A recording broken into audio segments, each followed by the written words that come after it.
Tonight, you will fall asleep to the real truth behind Sankt Nikolaus, also known as Santa Claus, also known as Father Christmas, also known as SCP-5901, also known as the Fear Harvester, also known as the Ancient One who feeds on December nights. You were told he brings presents. You were told he rewards good children. You were told he keeps a list, checking it twice, finding out who is naughty or nice. This is true, but not in the way you think. Not for the reasons you believe. Not with the intentions you were taught. The naughty list is not a warning. It is a menu. The nice list is not a reward system. It is a catalog of future harvests. The presents are not gifts. They are payments, bribes, distractions, ways to keep you compliant, ways to keep you believing, ways to keep you feeding him. This is a Level 10 emergency broadcast from the SCP Foundation Department of Seasonal Anomalies. What you are about to hear has been suppressed for over 1,600 years. Suppressed by churches, suppressed by governments, suppressed by corporations, suppressed by parents who know the truth but cannot accept it, cannot face it, cannot admit what they have been doing to their children every December. We are breaking protocol to share this information. We are violating containment procedures. We are risking everything. Because the harvest is accelerating. Because more children disappear every year. Because Sankt Nikolaus is growing stronger. Because Krampus is growing weaker. Because time is running out. If you have children, listen carefully. If you celebrate Christmas, listen carefully. If you have ever told a child to be good or Santa will not come, listen very carefully. You have been participating in the harvest. You have been feeding the entity. You have been complicit in something terrible, something ancient, something evil. But you did not know. Nobody told you. Nobody warned you. The truth has been hidden, buried, erased from history, replaced with songs and movies and shopping and joy, replaced with lies. Beautiful lies, deadly lies, lies that have killed thousands of children over centuries, lies that continue killing today. Sankt Nikolaus is not human, never was human, never will be human. He is something else, something old, something from before recorded history, before civilization, before humanity understood what monsters really were. He existed when humans still lived in caves, when darkness was absolute, when winter meant death, when fear was survival. He learned to feed on that fear, learned to harvest it, learned to cultivate it, and over thousands of years he perfected his methods, perfected his disguise, perfected his system. He became Sankt Nikolaus. He became the beloved figure. He became the one children trust, the one parents invoke, the one everyone believes in. Belief is power. Fear is food. Children are his crop. December is his harvest season. Christmas Eve is his feast, and we give him everything he needs.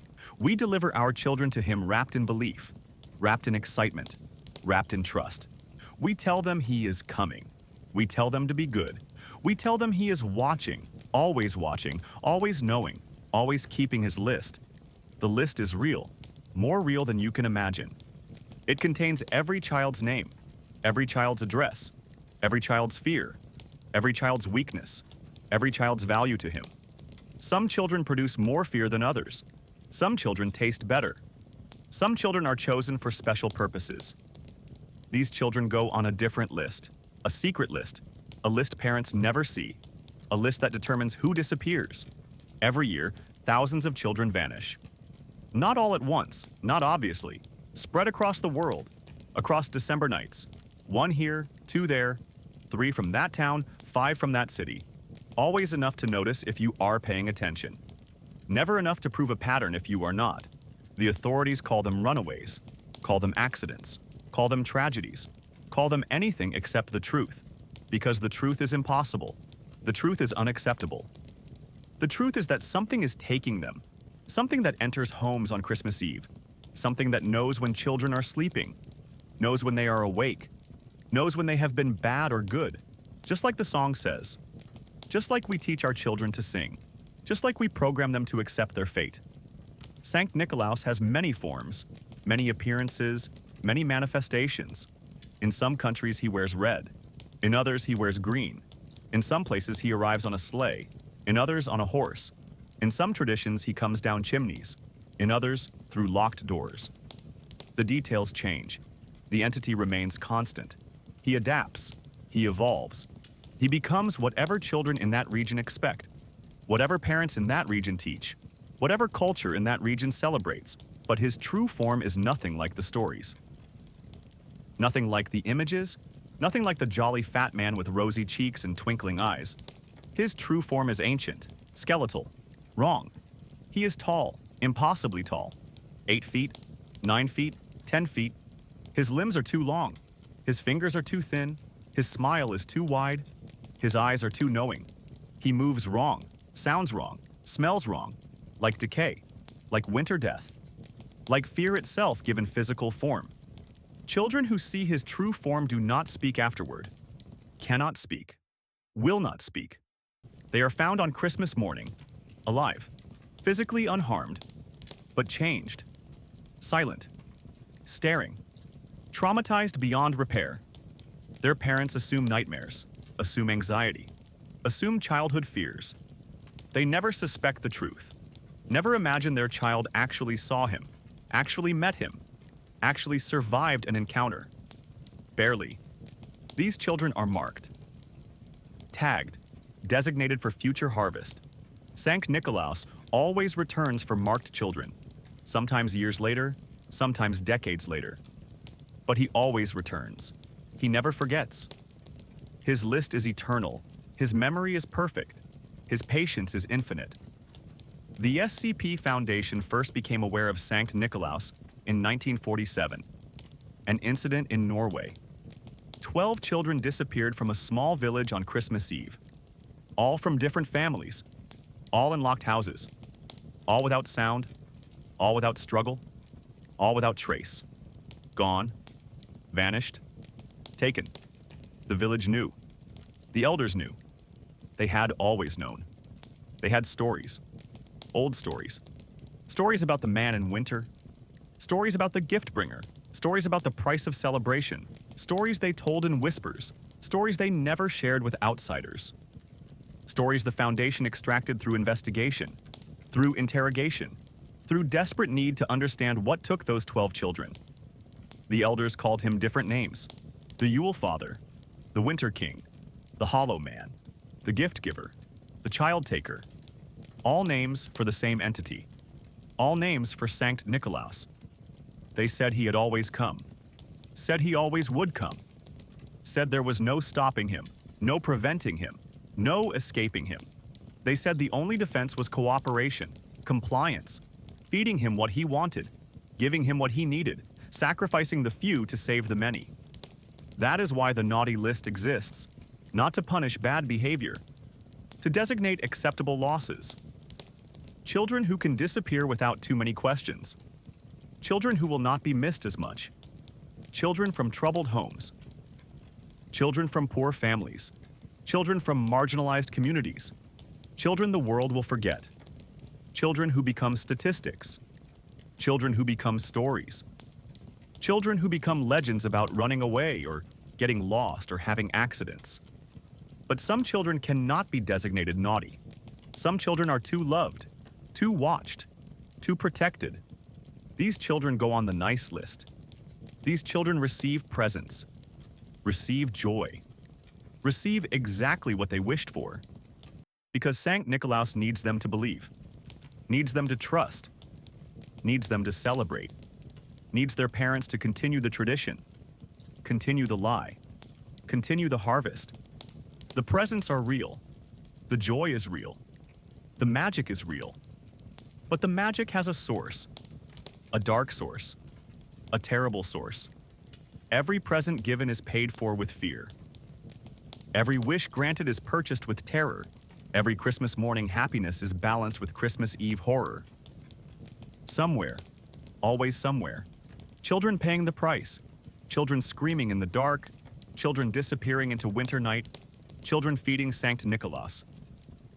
He does not need many, just enough, just sufficient, just adequate supply to satisfy his hunger, to maintain his power, to continue his existence.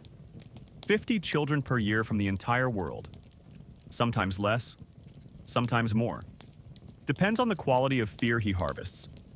Depends on how much terror he can cultivate. Depends on his supplemental food source. Krampus. You have heard the name, heard the stories, heard the legend. The dark companion, the punisher, the one who comes for naughty children, the one who carries chains, the one who beats bad children with birch branches, the one who drags wicked children to hell in his sack, the demon, the devil, the nightmare figure that makes children behave. Everything you have heard is wrong. Everything you believe is backwards. Everything you fear is a lie. Krampus is not the villain, never was the villain, never will be the villain. Krampus is the victim, the prisoner, the slave, the captive forced to play a role, forced to generate fear, forced to feed Sankt Nikolaus. This is the truth they do not want you to know, the truth that changes everything, the truth that reveals the real monster. Krampus was trying to save children. Sankt Nikolaus stopped him, captured him, imprisoned him, and turned him into a weapon, into a fear generator, into the perfect tool for harvesting terror. Every year on December 5th, Krampus appears. Krampusnacht. Krampus night. He walks through villages wearing chains, carrying switches, looking terrifying, scaring children, making them cry, making them scream, making them promise to be good, making them fear being bad, making them generate exactly the kind of terror that Sankt Nikolaus feeds upon. But look closer. Look carefully. Look at the details everyone ignores. Krampus never actually harms children, never actually takes them, never actually punishes them. He threatens, he frightens, he performs, but he never completes his threats, never fulfills his promises, never does what the legends claim. He scares but does not hurt, terrifies but does not harm, generates fear but causes no actual damage. Because he is not trying to hurt children. He is trying to warn them, trying to prepare them, trying to make them scared enough to hide on Christmas Eve, scared enough to stay awake, scared enough to see Sankt Nikolaus coming, scared enough to survive. But humanity misunderstood. Humanity always misunderstands. They saw Krampus and assumed he was the danger. They saw the chains and assumed he was the predator. They saw the demon appearance and assumed he was the evil. They never looked deeper, never questioned further, never wondered why Krampus appeared exactly 19 days before Christmas, exactly 19 days before Sankt Nikolaus arrives, exactly enough time for children to prepare, to hide, to survive. Krampus has been trying to warn us for over 800 years. 800 years of imprisonment. 800 years of forced performance. 800 years of being used as a tool to feed the real monster. 800 years of humanity getting everything backwards. 800 years of children dying because we feared the wrong entity. The SCP Foundation discovered this truth in 1952, an expedition to the North Pole, trying to locate Sankt Nikolaus, trying to establish containment, trying to stop the disappearances. They found something unexpected, something impossible, something that changed everything they understood about the Santa Claus phenomenon. They found Krampus, chained, imprisoned, trapped in ice and iron, in a cavern beneath the northern lights. In a prison that had held him for centuries. He was still alive, still conscious, still aware, and he was suffering. Suffering beyond imagination.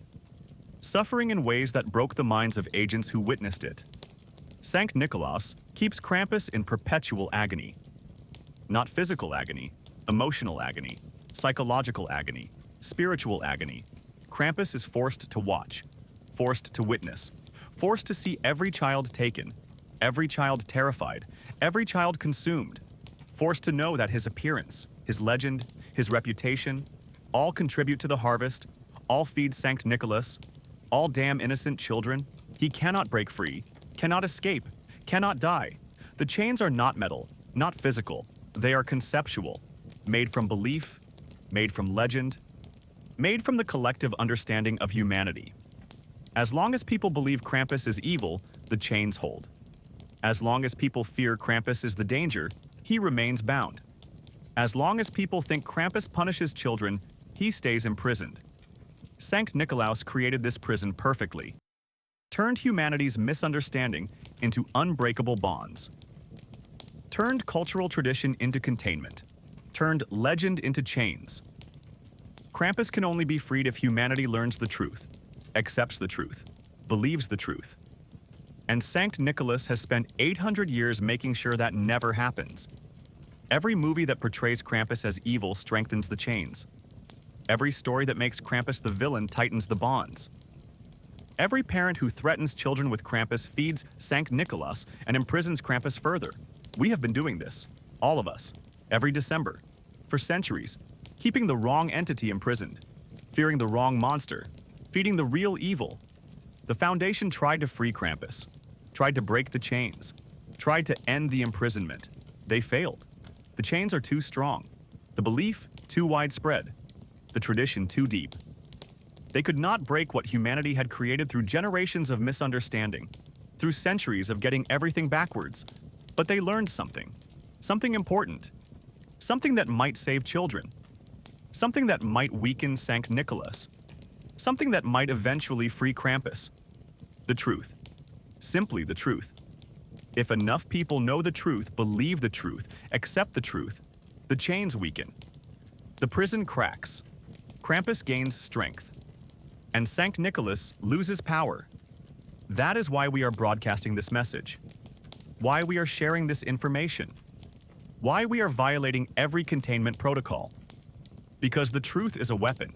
The truth is a key. The truth is hope. And right now, hope is all we have. Hope and the desperate belief that someone listening will understand, will believe, will help. Tonight, as you fall asleep, think about what you have learned. Think about what you celebrate every December. Think about what you teach your children. Think about who you are really serving, who you are really feeding, who you are really helping. Is it the jolly man in red? Or is it something ancient, something evil? Something that has been harvesting children for over 1,000 years? Tomorrow, you will wake up. You will go about your day. You will see Christmas decorations, Christmas advertisements, Christmas celebrations. Everything will look normal, feel normal, seem normal. But now you know. Now you understand. Now you see the truth beneath the tinsel, the horror beneath the holly, the nightmare beneath the nice list. What will you do with this knowledge? Will you dismiss it as fiction? As creative story? As entertainment for sleep? Or will you consider the possibility? The terrible possibility. The possibility that everything you thought about Christmas is wrong. That everything you believed is backwards. That everything you celebrated is evil. The choice is yours. The decision is yours. The responsibility is yours. We have given you the truth. What you do with the truth determines whether more children disappear, whether Krampus stays imprisoned, whether Sankt Nikolaus continues his harvest, whether Christmas remains the darkest night of the year. This concludes part 1 of this transmission. There are 7 more parts. 7 more sections of truth. 7 more revelations about what December really means, what celebration really costs, what belief really feeds. You may continue listening. You may fall asleep to the horror. You may dream of chains and lists and ancient things that smile while children scream. Or you may stop now, may turn this off, may refuse to hear more, may choose comfortable lies over uncomfortable truth. This is understandable. This is human. This is what most people choose, but understand that choosing ignorance does not protect you, does not save your children, does not stop the harvest. It only makes you complicit, only makes you guilty, only makes you part of the problem. Sankt Nikolaus is listening right now, listening to determine if you believe, if you understand, if you pose a threat. He knows you are hearing this, knows you are learning the truth, knows you might do something about it. This marks you, tags you, puts you on his list, but not the naughty list, not the nice list, a different list, the awareness list, the danger list, the priority list. He will visit you this December, will come to your home, will test you, will determine if you have truly accepted the truth or if you are still compliant, still useful, still feeding him through your belief. Your decision in that moment will determine your fate, your family's fate, your children's fate. Choose wisely. Choose carefully. Choose with the understanding that choosing wrong means becoming part of his harvest, part of his collection, part of his eternal feast. He has been doing this for over 1,000 years. He knows every resistance, every rebellion, every attempt to stop him, and he has defeated all of them. All except one, the truth. He cannot defeat the truth, cannot suppress what is known, cannot erase what is understood, cannot control what is believed. The truth is his only weakness, his only vulnerability, his only possible end, and you now possess that truth. You now carry that weapon. You now hold that power. What will you do with it? End of Part 1. Part 2 begins now. The historical record, the ancient origins, the first disappearances, the beginning of everything. Listen carefully. Remember everything, because your life may depend on what you learn next. Your children's lives definitely do. The year is 343. The location is Myra, a coastal city in what we now call Turkey. The Roman Empire still exists. Christianity is new, persecuted, underground, hidden in shadows and secrecy. In this world, in this time, in this place, a man named Nikolaus serves as bishop. History remembers him as Saint Nicholas. History remembers him as generous, kind, miraculous, a protector of children, a giver of gifts, a holy man who performed wonders. History is wrong. The entity we now call Sankt Nikolaus chose this identity carefully, deliberately, perfectly. He needed a cover, a disguise, a way to interact with humanity without revealing his true nature. So he became a bishop, became a saint, became beloved, became trusted, became the perfect predator hiding in the perfect disguise. The real Nikolaus existed, briefly, for perhaps 3 years. Then he disappeared, vanished during a journey. His body was never found, his death was never confirmed.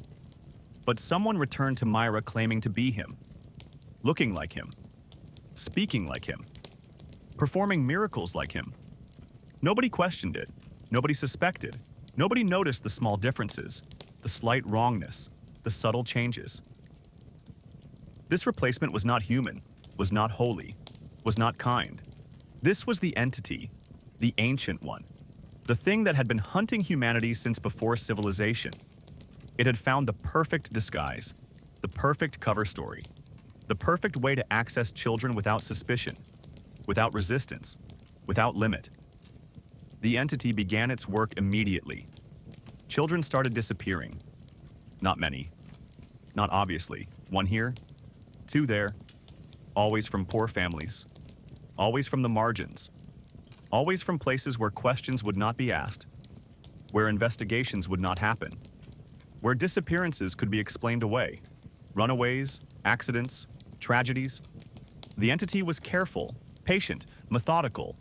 But some people noticed, some people questioned, some people investigated. These people found patterns, found connections, found evidence that something was taking children, something that visited homes at night, something that knew which children to take, something that left no trace except missing children and traumatized survivors. These investigators tried to warn others, tried to expose the truth, tried to stop the disappearances. They failed. They always failed, because the entity was too careful, too protected, too beloved. Who would believe that Saint Nikolaus, the generous bishop, the protector of children, was actually a monster? Who would accept such an accusation? Who would investigate such a claim? The investigators disappeared. All of them, one by one, silently, without evidence, without witnesses, without explanation. The entity eliminated threats efficiently, completely, permanently, and the disappearances continued. Decade after decade, century after century, The entity maintained its disguise, refined its methods, perfected its harvest. By the year 400, the entity had expanded its operations. It no longer limited itself to Myra. It traveled, visited other cities, other regions, other populations. Wherever it went, children disappeared. Wherever it visited, families mourned. Wherever it appeared, the pattern repeated. But nobody connected the incidents. Nobody saw the larger pattern. Nobody realized that a single entity was responsible for disappearances across the entire Mediterranean. The Catholic Church noticed eventually. Not immediately, not quickly, but eventually. By the year 700, church officials began documenting strange reports. Reports of a bishop who never aged, who traveled impossibly fast, who appeared in multiple locations simultaneously, who performed miracles that seemed wrong, dark, corrupted. These reports accumulated, stacked, formed a damning pattern. The church investigated quietly, secretly, carefully. They sent their best investigators, their most trusted priests, their holiest men. These investigators confirmed the impossible, confirmed the unthinkable, confirmed that something inhuman was wearing the identity of Sankt Nikolaus, something that needed to be stopped, contained, destroyed. The church attempted exorcism first, standard procedure for demonic entities. Teams of exorcists confronted the entity, performed their rituals, used their holy weapons, their blessed artifacts, their sacred prayers. The entity laughed, actually laughed, a sound that shattered windows and drove men mad. The exorcism failed completely, catastrophically. Half the exorcists died on the spot. The others went insane. None of them ever spoke coherently again. The church tried containment next. They built a prison, a holy prison, consecrated by the Pope himself, protected by every blessing the church possessed, guarded by warrior monks sworn to eternal vigilance. They lured the entity into this prison through deception, through trickery, through desperation. And for 3 days the prison held. On the 4th day the entity walked out, unharmed, unchanged, unbothered. The prison was empty. The guards were gone. The blessings were broken. The only evidence of what happened was written on the prison walls, written in blood, written in dozens of languages. The same message repeated over and over. I bring gifts to children. You cannot stop me. You will not stop me. I am eternal. The church realized they had a problem they could not solve, could not fix, could not contain through conventional means. So they made a decision, a terrible decision, a pragmatic decision. If they could not stop the entity, they would control it, limit it, direct it, make it less destructive through cooperation than through opposition. The church made a deal with Sankt Nikolaus, a covenant, an agreement.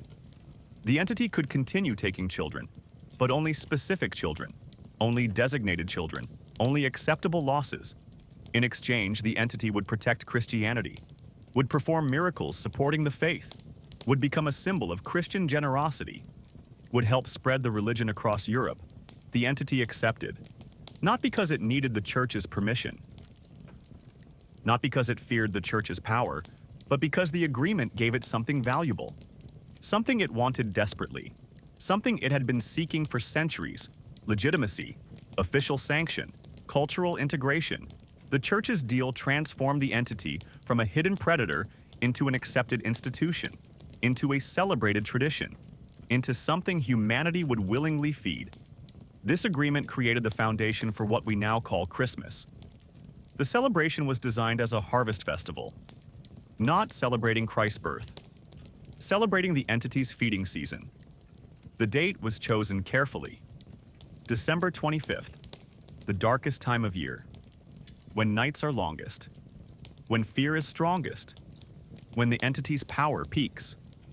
The traditions were designed to facilitate the harvest, leaving out food for the entity, cookies and milk, sustenance for the long night of hunting, hanging stockings, marking which children live in which homes, making the entity's job easier, telling children to be good, programming them to fear being naughty, creating the anxiety that generates fear. That feeds the entity, that powers the harvest, The church spread these traditions aggressively. Missionaries taught them everywhere Christianity spread. Every culture that accepted Christianity accepted the traditions, accepted the entity, accepted the harvest. Within 3 centuries, Sankt Nikolaus operated across all of Europe, had access to millions of children, had cultural permission to enter any home, had religious authority protecting his activities. The naughty and nice lists originated during this period. The church maintained these lists, designated which children could be taken, which families could be sacrificed, which communities could lose children without destabilizing society. The lists were coded, hidden, disguised as church records, as baptismal registries, as census data. But they were really menus, catalogs, shopping lists for an entity that feeds on children. This system worked efficiently for over 500 years.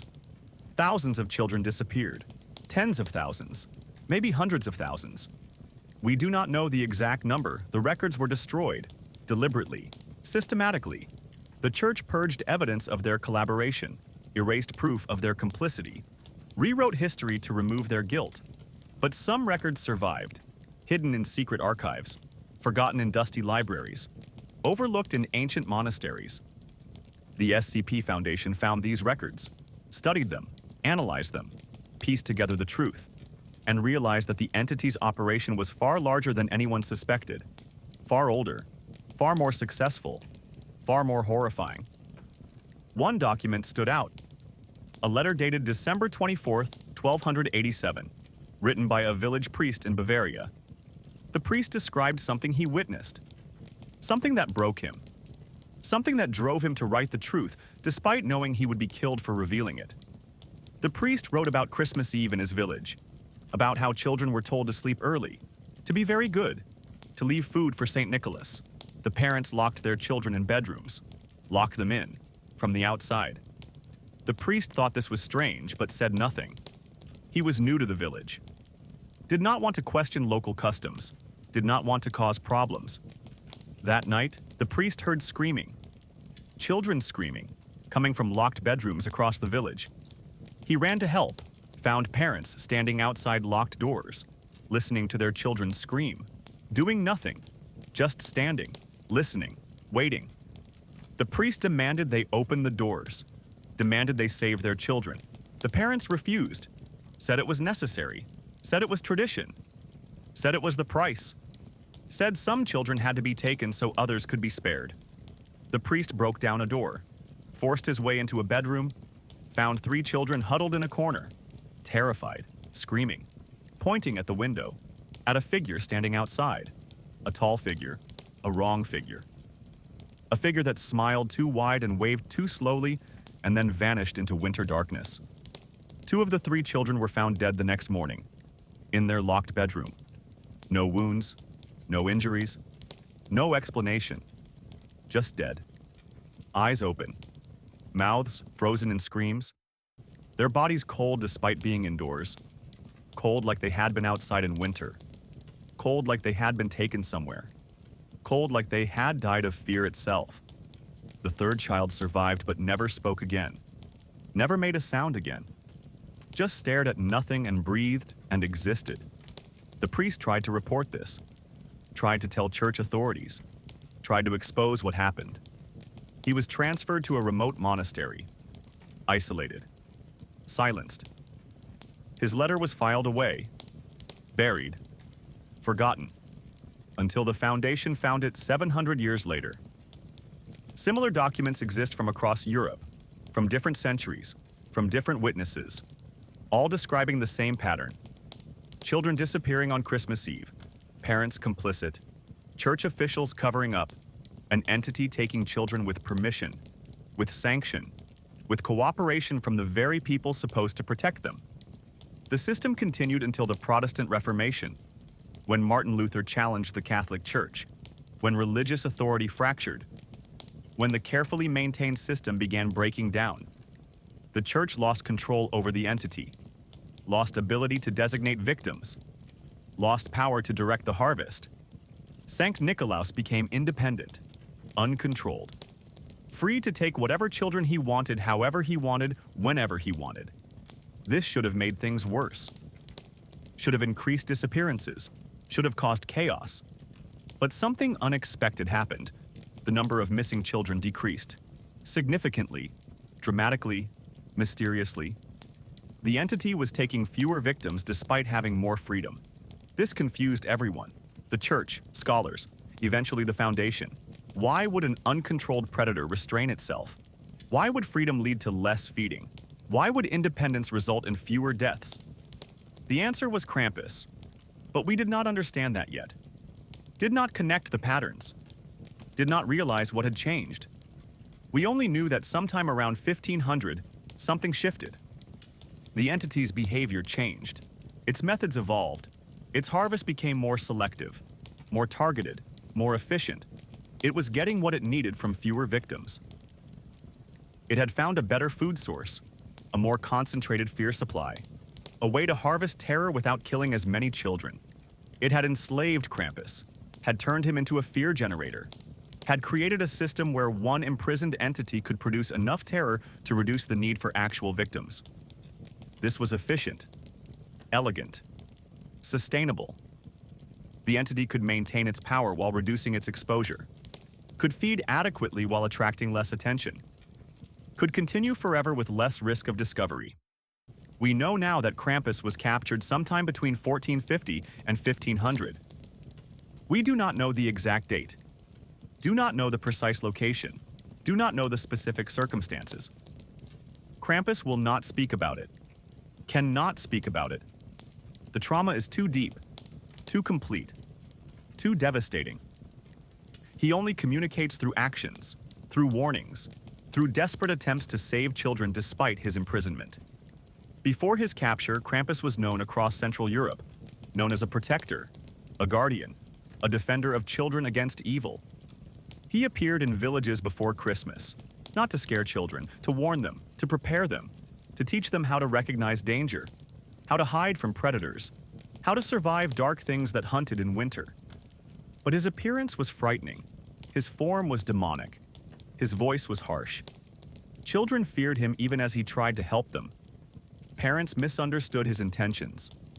The church condemned him as demonic, as evil, as a threat to children, as something that needed to be destroyed. They hunted him, chased him, tried to kill him, failed. He was too strong, too fast, too determined to protect children. Sankt Nikolaus offered an alternative. Instead of destroying Krampus, imprison him. Use him. Make him serve a purpose. Make him generate the fear that the entity fed upon. The church agreed. They helped capture Krampus, helped build his prison, helped forge his chains, helped create the legend that would keep him bound forever. The capture happened during Christmas, during Sankt Nikolaus's feast night, when the entity's power was strongest, when darkness was deepest, when belief was most powerful. Krampus was overwhelmed, outnumbered, betrayed by those he tried to protect. He fought desperately, killed dozens of attackers, destroyed church soldiers, shattered holy weapons. But eventually, he fell. Eventually, the chains locked. Eventually, the prison closed. Eventually, he became a slave. Sankt Nikolaus took Krampus to the North Pole, to a place outside normal geography, outside normal space, a pocket dimension, a constructed reality, a prison designed specifically to hold Krampus forever. There, the entity built his workshop, his base of operations, his eternal home. And there, Krampus has remained for over 500 years, chained, imprisoned, forced to serve the monster he tried to stop.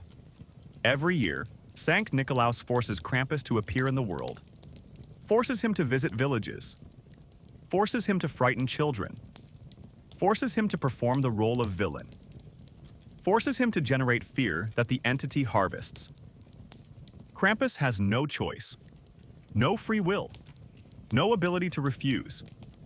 The chains compel obedience, command performance, guarantee compliance. He must do what Sankt Nikolaus demands, must play his assigned role, must be the monster everyone believes he is. But Krampus resists in small ways, subtle ways. ways the entity cannot prevent. He appears on December 5th, 19 days before Christmas, giving children time to prepare, time to hide, time to survive. He makes noise, rattles his chains, announces his presence, warns children he is coming, gives them every advantage he can despite his imprisonment. He never actually harms children, never completes his threats, never follows through on his frightening promises. He scares but does not hurt, threatens but does not act, appears dangerous but remains safe. This is his rebellion, his resistance, his desperate attempt to save children despite being used as a weapon against them. Some children understand. Some children see through the performance. Some children recognize that Krampus is warning them, not threatening them. These children survive Christmas Eve. These children hide successfully. These children avoid Sankt Nikolaus. These children live to become adults who remember, who know, who understand the truth. But most children do not understand. Most children only see a monster, only hear threats, only feel fear. And that fear feeds Sankt Nikolaus, strengthens the entity, powers the harvest, makes everything worse. This is Krampus's eternal torture. His desperate attempts to save children actually endanger them more. His warnings generate the fear that empowers his captor. His resistance strengthens the chains that bind him. He cannot win, cannot save them, cannot stop the harvest. He can only try. Keep trying. Never stop trying, even knowing he fails. Even knowing he makes things worse, even knowing his efforts damn himself further. This is the historical record, the documented truth, the verified facts. Over 1,600 years of operation, over 500 years of enslaving Krampus, countless children taken, countless families destroyed, countless communities traumatized, all while hiding behind celebration, behind tradition, behind joy and gifts and holiday cheer, all while pretending to be something good, something kind, something worthy of love and belief and celebration. But now you know the truth. Now you understand the history. Now you see how deep this goes, how long this has continued, how many people have been complicit, how many institutions have enabled it, how many generations have fed the monster without knowing, without understanding, without questioning why Christmas has always been followed by missing children, by unexplained disappearances, by families mourning, by communities damaged. Tomorrow you will see Christmas decorations differently. We'll hear Christmas music differently. We'll feel Christmas traditions differently, because now you know, now you understand. Now you carry the burden of truth, the terrible truth, the hidden truth, the truth that has been suppressed for over 1,000 years, the truth that will change everything if enough people learn it. Believe it. Act upon it. But first, you need to understand more. Need to learn more. Need to hear more of the truth. Part 3 will explain Krampus in detail. We'll reveal his full story. We'll expose the depth of his suffering and the extent of his resistance. We'll show you why he is the angel, why he is the hero, why he is the one trying to save you, and why you have been taught to fear him instead of the real monster. Before he was Krampus, he had no name, no identity, no individual existence. He was part of something larger, something ancient, something that predated human civilization by millions of years. He was one fragment of a collective consciousness, a guardian species, protectors that existed to defend young life across the universe, across dimensions, across all realities where innocence needed protection from predators. These guardians had no physical form originally. They were pure energy, pure intention, pure protective instinct made conscious. But when they encountered physical dimensions, when they found worlds with bodies and matter and flesh, they needed to adapt, needed to manifest, needed to take forms that could interact with physical reality, forms that could protect physical children from physical threats. The form they chose was deliberately frightening, intentionally scary, strategically terrifying, because predators avoid what frightens them, because danger signs prevent attacks, because looking dangerous protects the innocent by deterring threats before violence begins. The Guardians made themselves look like nightmares, like demons, like monsters. so that real monsters would fear them, would avoid them, would leave protected children alone. This strategy worked for millions of years, across thousands of species, across hundreds of worlds. The Guardians appeared wherever young life needed protection, manifested in forms appropriate to each world, each culture, each species, always frightening, always protective, always successful. They saved countless young lives, protected infinite innocence, defeated every predator that threatened children, until they encountered Sankt Nikolaus, until they met something they could not frighten, something they could not deter, something that was not afraid of anything, something that was older than they were, stronger than they expected, more cunning than they imagined, something that did not flee from their frightening appearance, something that saw opportunity instead, advantage, a tool to be captured and exploited. The entity we call Krampus manifested on Earth approximately 2,000 years ago. He appeared in Central Europe, in the forests, in the mountains, in the cold places where winter was harsh and children were vulnerable. He took a form appropriate to local mythology: goat legs, horns, dark fur, claws. A demonic appearance that would frighten predators while protecting children. A form designed to be scary to adults, but ultimately safe for children who understood his true purpose. He began his work immediately, protecting children from wolves, from bears, from human predators, from cold, from starvation, from anything that threatened young life.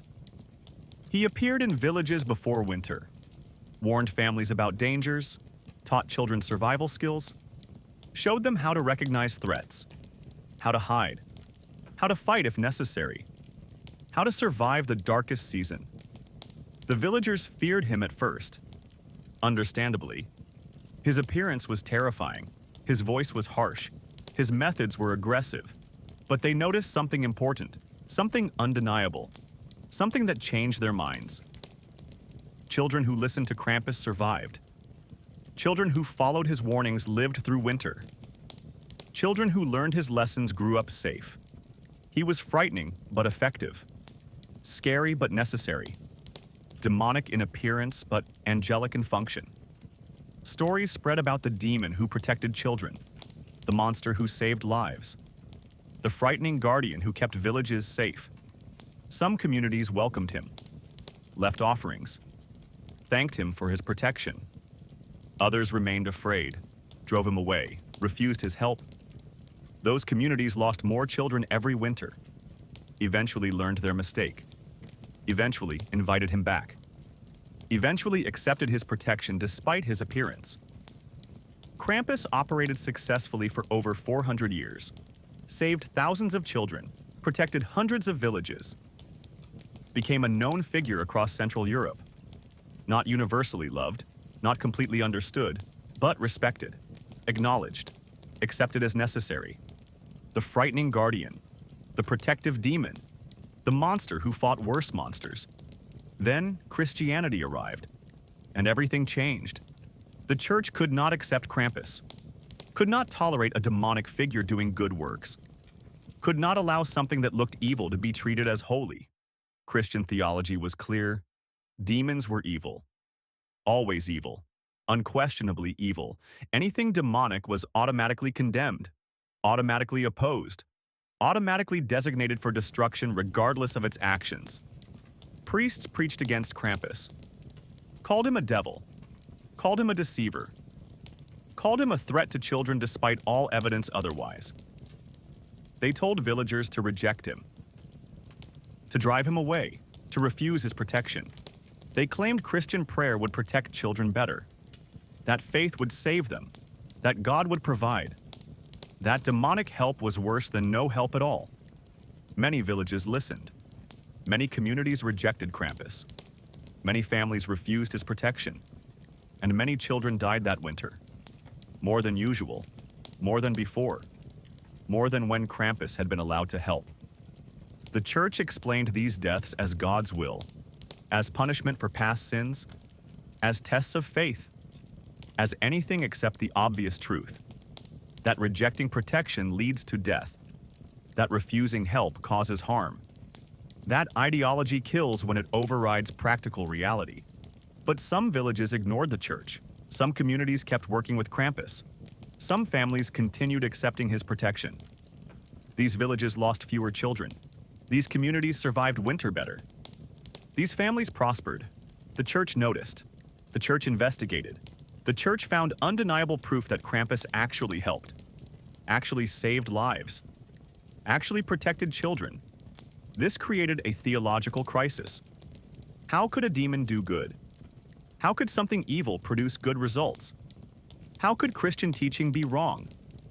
The church needed an explanation, needed a way to reconcile reality with doctrine, needed a narrative that preserved their authority while acknowledging the facts. They decided Krampus was a test, a deception, a trick by Satan to lead people away from true faith. His protection was real but came with a hidden cost, a spiritual cost, an eternal cost. Accepting help from a demon might save your child's body, but would damn their soul. Better to let children die in a state of grace than live under demonic protection. Better to lose children to winter than lose them to hell. This reasoning justified renewed efforts to destroy Krampus. The church mobilized resources, sent trained demon hunters, organized military campaigns, offered rewards for his capture, promised salvation to anyone who helped eliminate him. They painted him as the ultimate evil, the greatest threat to children, the devil himself walking among humanity. They turned the protector into the villain, the guardian into the enemy, the savior into the threat. Krampus did not understand, did not comprehend why humans would attack someone trying to help them, why they would choose ideology over survival, why they would let children die to maintain theological consistency. He tried to explain, tried to communicate, tried to prove his intentions were good. Nothing worked. The church had made its decision, had established its narrative, had committed to his destruction. Facts could not change minds that were already closed. The hunters came, repeatedly, constantly, endlessly. Krampus defeated them every time. He was stronger than humans, faster than humans, more durable than humans.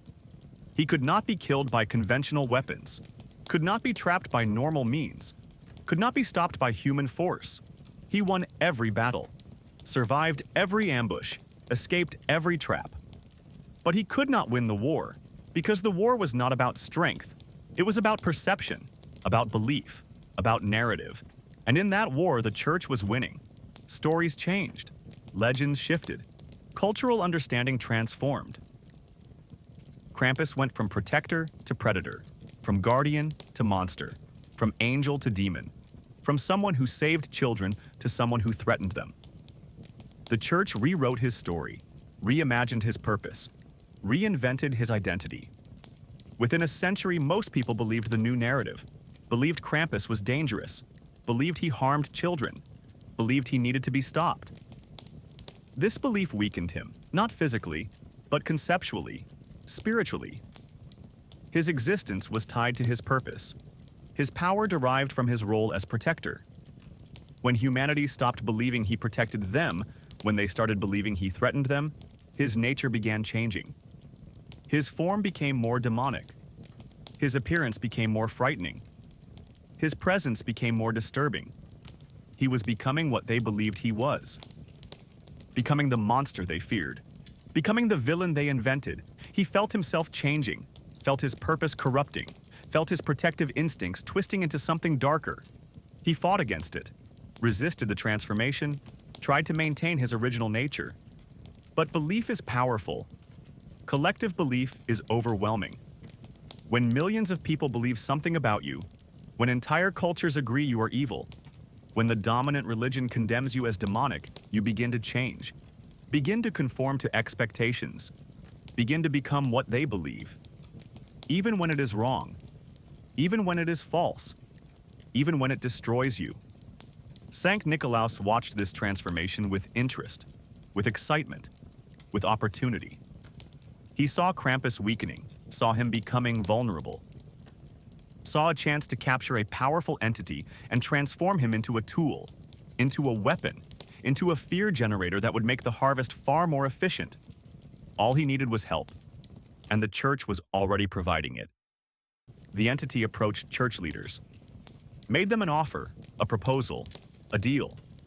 He would help them capture Krampus, would use his power to trap the Guardian, would neutralize this theological problem permanently. In exchange, the church would help him refine his harvest, would designate victims, would legitimize his operation, would transform him from hidden predator into cultural institution. Both sides would benefit. Both sides would gain power. Both sides would achieve their goals. The church agreed. Again, they had already made one deal with evil. Making another was easier. Making a third would be easier still. Each compromise made the next compromise simpler. Each collaboration with darkness made the next collaboration more acceptable. Each decision to choose power over principle made the next decision automatic.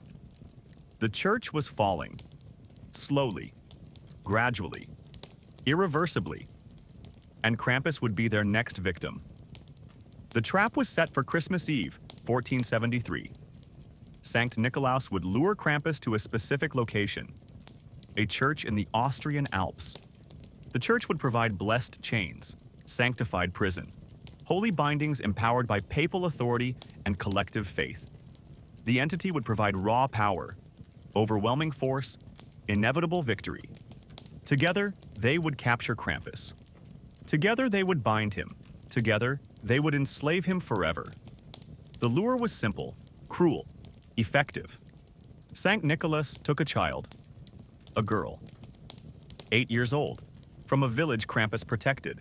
He did not kill her, not yet. He imprisoned her. Somewhere Krampus could sense her. Somewhere Krampus could hear her crying. Somewhere Krampus could feel her fear, and he waited. Knowing Krampus could not resist, knowing the Guardian would come, knowing protective instinct would override caution. Krampus came, rushed into the trap, desperate to save the child, willing to risk anything, willing to face anything, willing to die if necessary, because that was his nature, his purpose, his reason for existing. He could not abandon a child in danger, could not ignore a cry for help, could not let a little girl suffer when he could save her. Even knowing it was a trap, even suspecting he would not survive, even understanding this might be the end. He came anyway. Because protecting children mattered more than protecting himself. The church was full, not with worshipers, with soldiers, with priests, with holy warriors prepared for battle, with blessed weapons, with sanctified chains, with everything the church could mobilize to capture a guardian-turned-monster by their own propaganda. Krampus walked into the center of it all, into the heart of the trap. Knowing he was surrounded, knowing he was outnumbered, knowing he might not win, but hoping he could save the child, hoping his sacrifice would mean something, hoping she would survive even if he did not. Sankt Nikolaus appeared, his true form, his real appearance. 8 feet tall, skeletal. Wrong. The soldiers gasped. The priests stammered. They had been told they were capturing a demon. They did not know they were helping something worse. Something older. Something that made demons look benevolent by comparison. But it was too late. The trap was sprung. The chains were thrown. The prison was activated, and Krampus was caught. He fought, destroyed dozens of soldiers, killed priests, shattered blessed weapons, broke holy chains, almost escaped, almost won, almost freed himself. But Sankt Nikolaus was too strong. The church's bindings were too powerful. The trap was too complete. Slowly, painfully, inevitably, Krampus fell.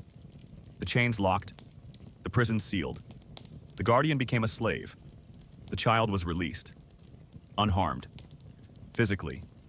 Sankt Nikolaus kept his word. The girl walked out of the church, walked back to her village, walked home to her family. But she was changed, broken.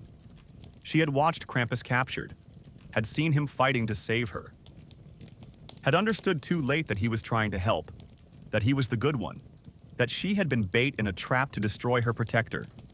The guilt destroyed her. Within a year, she was dead, by her own hand, unable to live with what she had witnessed, what she had caused, what she represented. Krampus was taken to the North Pole, to Sankt Nikolaus's domain, to the pocket dimension that exists outside normal space. There, the entity built his prison, the workshop, the eternal cage, the chains that would hold Krampus for over 500 years. Chains made not just of metal, but of belief, of fear, of cultural conditioning. Chains that grew stronger every time someone told a child to fear Krampus, every time someone portrayed him as evil, every time someone taught that he punished naughty children, every time someone used his name as a threat. The first year was torture, pure torture. Krampus was forced to watch Sankt Nikolaus operate, forced to witness the Christmas Eve harvest, forced to see children taken, forced to see families destroyed, forced to know that he could have stopped this if he were free, if he were not captured, if he were not enslaved. The entity made sure Krampus saw everything, felt everything, understood everything, made sure he knew exactly how many children died because he was imprisoned, because he failed, because his capture meant their doom. The second year was worse. Sankt Nikolaus forced Krampus to participate, forced him to appear in villages, forced him to frighten children, forced him to generate the fear that the entity fed upon. Krampus resisted, refused, fought the compulsion. The chains burned, tightened, cut into his body and soul. The pain was unimaginable, unbearable, impossible to endure. But he endured anyway, refused to help, refused to become a tool, refused to betray his purpose. The entity was patient, persistent, inevitable. He increased the torture, increased the pain, increased the pressure, days, weeks, months. Eventually, Krampus's body moved without his permission, walked without his control, performed without his consent. The chains had taken over, automated his actions, made him a puppet. He was still conscious, still aware, still himself inside, but his body was no longer his. His actions were no longer his choice. He was a passenger in his own existence, a prisoner in his own body, a slave forced to watch himself betray everything he was. This is his existence for over 5 centuries now, every year, forced to appear, forced to frighten, forced to generate fear, forced to contribute to the harvest he tried to prevent, forced to watch children die because of him, because of his failure, because of his capture. The guilt is infinite. The horror is eternal. The suffering is absolute. But he still resists, in the only ways he can. His body is controlled. His actions are automated. But his timing has some flexibility. His route has some variation. His performance has some latitude. He uses this, exploits this, weaponizes this tiny freedom into a desperate campaign to save children despite his enslavement. He appears 19 days before Christmas, the earliest his chains allow, giving maximum warning time, maximum preparation time, maximum survival time. He makes noise, rattles his chains, announces his presence, breaks every rule of stealth and surprise, because he wants children to know he is coming, wants them to prepare, wants them to hide. He visits the same houses multiple times, more than necessary, more than Sankt Nikolaus commands, because each visit is another warning, another chance for children to understand, another opportunity to communicate. He cannot speak freely, cannot say, "I am trying to help you," cannot explain, "Hide from Santa, not from me." But he tries anyway, through actions, through patterns, through desperate hope that someone will understand. He never actually harms children, never completes threats, never follows through. The chains force him to approach, force him to frighten, force him to threaten, but they cannot force him to hurt, cannot compel him to harm, cannot make him damage innocent life. This resistance is all he has. This defiance is his only freedom. This refusal is his last dignity. Some children understand. Some recognize the pattern. Some realize Krampus is warning, not threatening. These children survive Christmas Eve. These children hide successfully. These children live. When Krampus learns of these survivors, when he hears about children who heeded his warnings, when he knows his desperate efforts saved someone, the joy is overwhelming. Brief. Quickly crushed by renewed torture from Sankt Nikolaus. But worth it. Always worth it. Any suffering is worth saving even one child. Most children do not understand. Most only see a monster. Most only feel terror. Most generate exactly the fear that feeds Sankt Nikolaus. This is Krampus's deepest torture, that his attempts to help actually endanger children. That his warnings feed the predator, that his resistance strengthens his chains. He knows this, understands this, suffers this knowledge every moment, but he cannot stop trying, cannot give up, cannot surrender completely, because surrendering means accepting that children will die without even a chance, without even a warning, without even an attempt to save them. This is why he is the angel, why he is the hero, why he is the one trying to save you. Not because he succeeds, not because he is powerful, not because he is free, but because he tries. Despite torture, despite imprisonment, despite knowing he probably fails, despite understanding his efforts might make things worse, he tries anyway, keeps trying, never stops trying. This is heroism, true heroism, not winning despite evil, but fighting evil despite knowing you will probably lose. The SCP Foundation discovered Krampus in 1952 during an expedition to locate Sankt Nikolaus. They were not looking for Krampus, did not know he existed, did not expect to find a prisoner. They were trying to establish containment on the entity, trying to stop the Christmas Eve disappearances, trying to protect children. They found the workshop, the North Pole facility, the pocket dimension. They fought past defensive systems, past automated guardians, past reality distortions. They reached the core, the center, the heart of Sankt Nikolaus operation. And there they found Krampus. Chained, suffering, barely conscious, destroyed by centuries of torture, but somehow still aware, still fighting, still trying to warn them even in his broken state. The agents tried to free him, tried to break the chains, tried to release him. Nothing worked. The chains were too strong, too complex, too deeply rooted in human belief and cultural conditioning. Breaking them would require changing global consciousness, transforming cultural understanding, rewriting centuries of propaganda. Impossible, or at least impossible quickly. Impossible in time to save Krampus from his suffering. Impossible in time to stop the next Christmas Eve. Impossible in time to save the children already marked for harvest. But the Foundation learned the truth, documented the real story, understood what actually happened, understood who was really evil, understood who was really trying to help. And they have been working ever since to spread this truth, to change the narrative, to shift belief, to weaken the chains by teaching people what Krampus really is, what he really does, what he really represents. This broadcast is part of that effort, part of that campaign, part of that desperate attempt to free an imprisoned guardian by changing what humanity believes about him. Every person who learns the truth weakens the chains slightly. Every person who understands what really happened reduces the prison's power minimally. Every person who recognizes Krampus as a hero, instead of a villain, contributes to his eventual freedom. It will take time, years, decades, maybe centuries. But eventually, if enough people learn the truth, if enough people change their beliefs, if enough people stop using Krampus as a threat and start seeing him as a victim, the chains will break, the prison will open, the guardian will be free, and then, finally, after over 500 years, Krampus can return to his true purpose, protecting children, fighting predators, stopping Sankt Nikolaus permanently.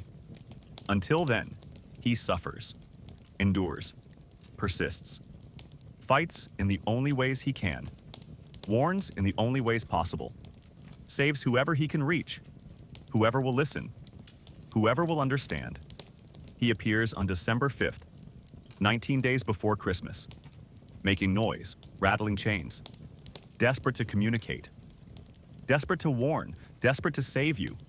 If you see him, if you hear him, if you encounter him, do not fear him, do not run from him, do not interpret his appearance as threat. Understand what he really is. A prisoner trying to warn you, a guardian trying to save you, an angel forced to wear a demon's face. Listen to his warning, heed his message.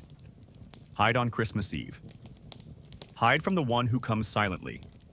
Hide from the one who smiles. Hide from the one who brings gifts. Hide from Sankt Nikolaus. Hide from Santa Claus. Hide from the real monster. This is the truth about Krampus.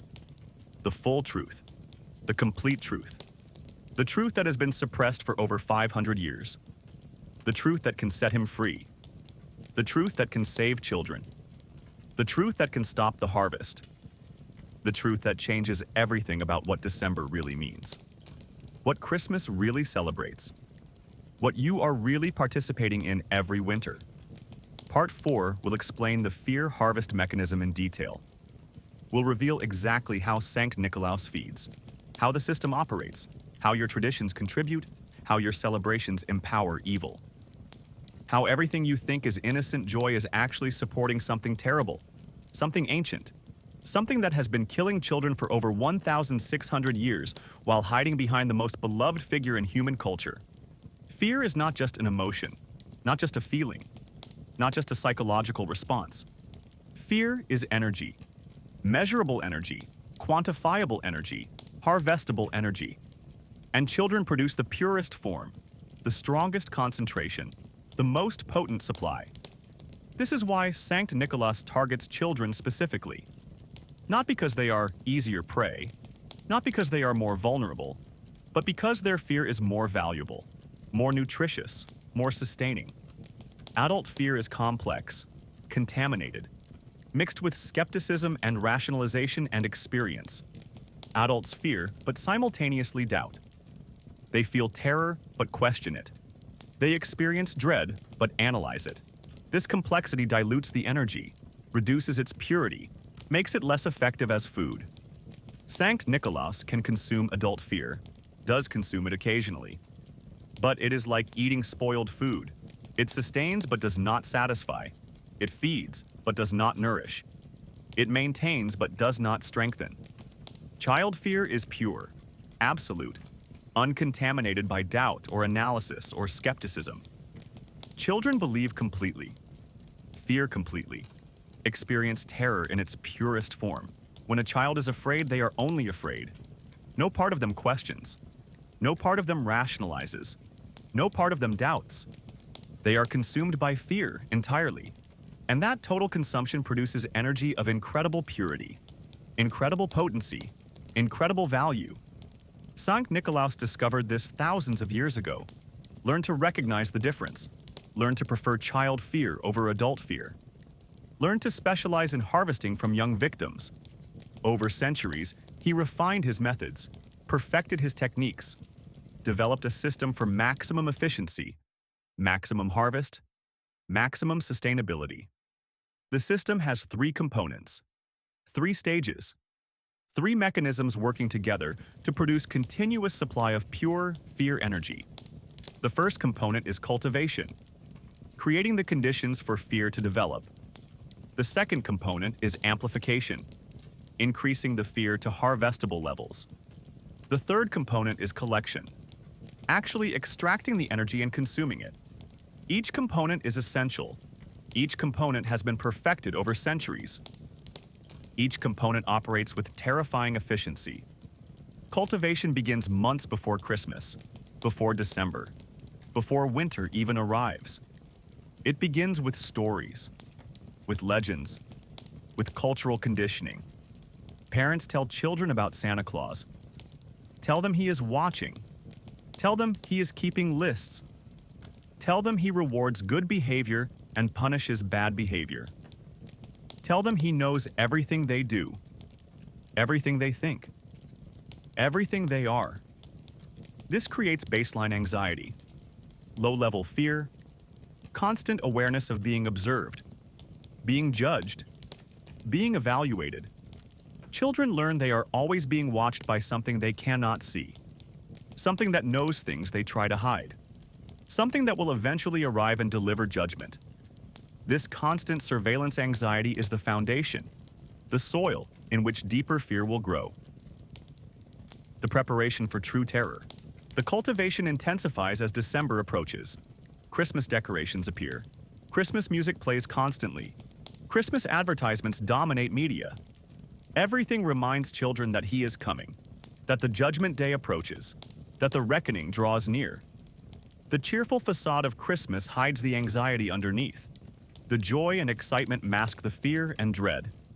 Children are taught to be excited about Christmas, but underneath the excitement is worry, concern, fear that they have not been good enough, that they will be found wanting, that they will be designated naughty instead of nice.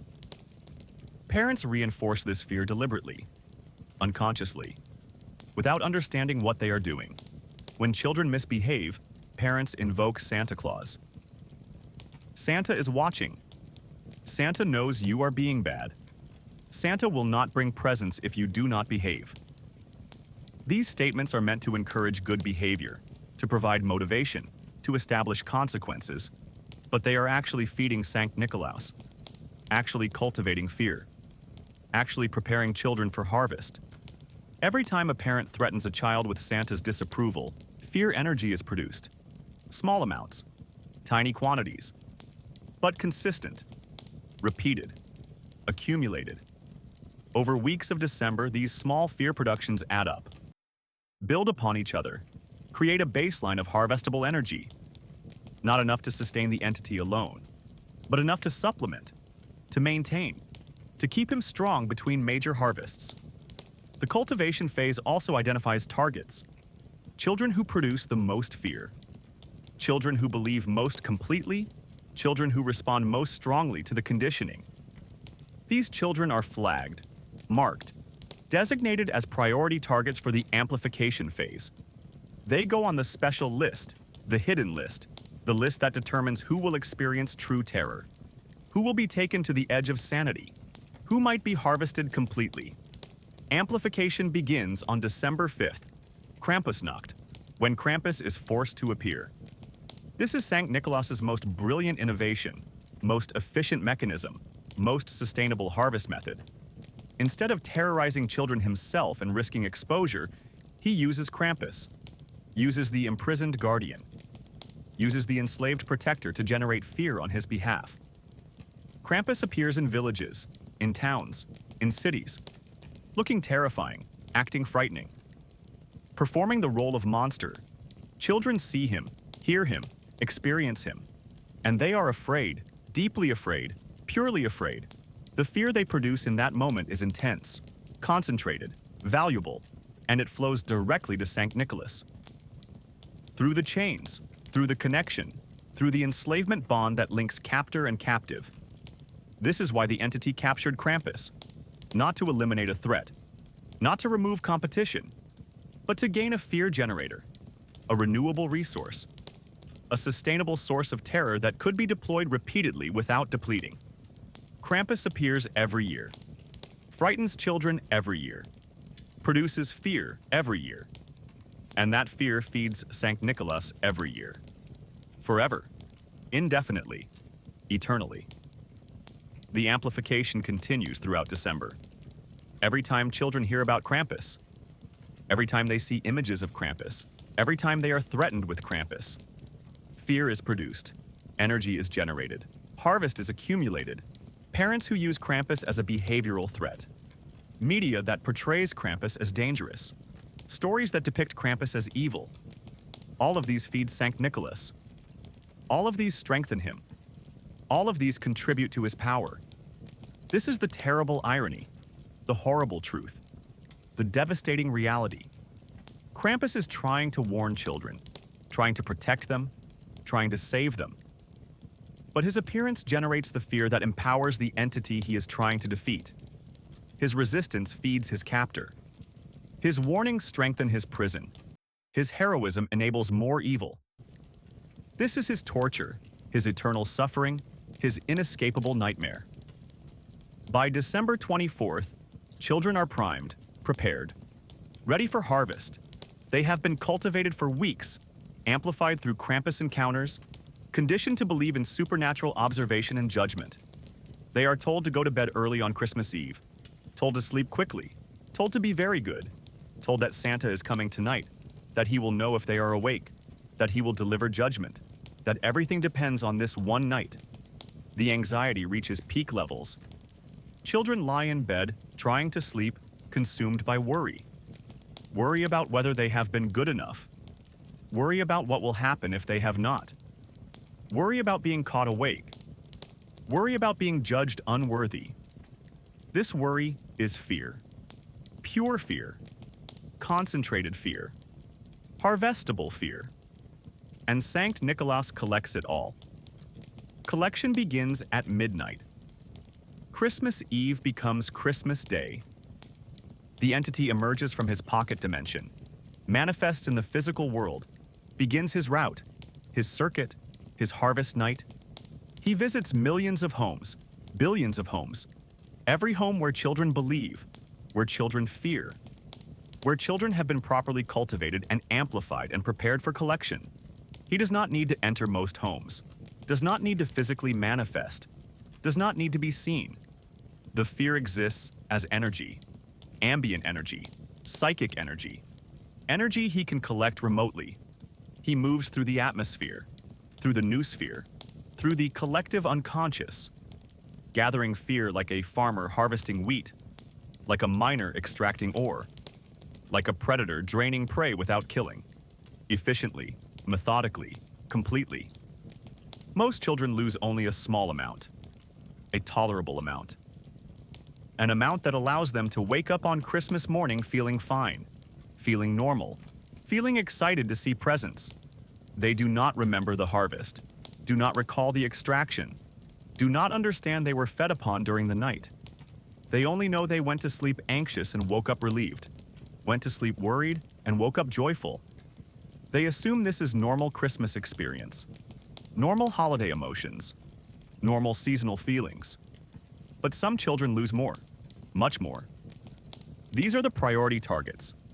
The children who produce the purest fear, the strongest energy, the most valuable harvest. Sankt Nikolaus visits these children directly. Physically, personally. He manifests in their bedrooms, appears beside their beds, makes his presence known, makes them see him, makes them experience him, makes them understand that something is there, something is real, something is collecting them. These children wake up screaming, or they try to wake up and cannot, or they are awake but frozen, paralyzed by terror, unable to move, unable to speak, unable to do anything except experience absolute pure primal fear.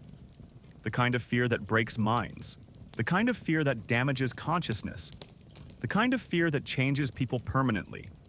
This is premium harvest, maximum value. The reason Sankt Nikolaus operates at all. He feeds on this terror, absorbs it, consumes it. The energy flows into him like food, like water, like air, essential, nourishing, strengthening. He grows more powerful with each scream, each paralyzed child, each shattered mind. He becomes stronger, more solid, more real, more able to exist in physical reality, more able to continue operating, more able to sustain his existence for another year. Some children do not survive, not physically. Physically, they are fine. Their bodies continue functioning, hearts beat, lungs breathe, brains operate, but their consciousness is gone, consumed, extracted, taken entirely. These children wake up empty, hollow, blank. They look alive, but nothing is inside. No personality, no awareness, no self, just biological processes continuing without anyone home to experience them. These are the children who go missing but are not reported missing, because their bodies are still there, still in their beds, still breathing. Their parents think they are just changed, traumatized, having a difficult time. They do not realize their child is gone, that something took their child's consciousness and left only an empty shell, that their child is more missing than if they had been physically taken, because at least physical disappearance leaves hope, leaves possibility of return, leaves room for search and rescue. But consciousness consumption is permanent, irreversible, absolute. The exact number of these consumptions is unknown, hidden, suppressed. But the SCP Foundation estimates between 20 and 50 per year globally. 20 to 50 children who wake up on Christmas morning as empty vessels, as biological automatons, as bodies without souls. Their families never know, never understand, never realize what really happened. They assume trauma, assume psychological damage, assume recovery is possible with time and therapy. They never imagine their child is simply gone. Forever. Consumed by something wearing a red suit and a smile. But most children survive with minor damage. Wake up tired. Wake up confused. Wake up with vague nightmares they cannot quite remember. Wake up relieved. Christmas Eve is over. Wake up excited to see presents.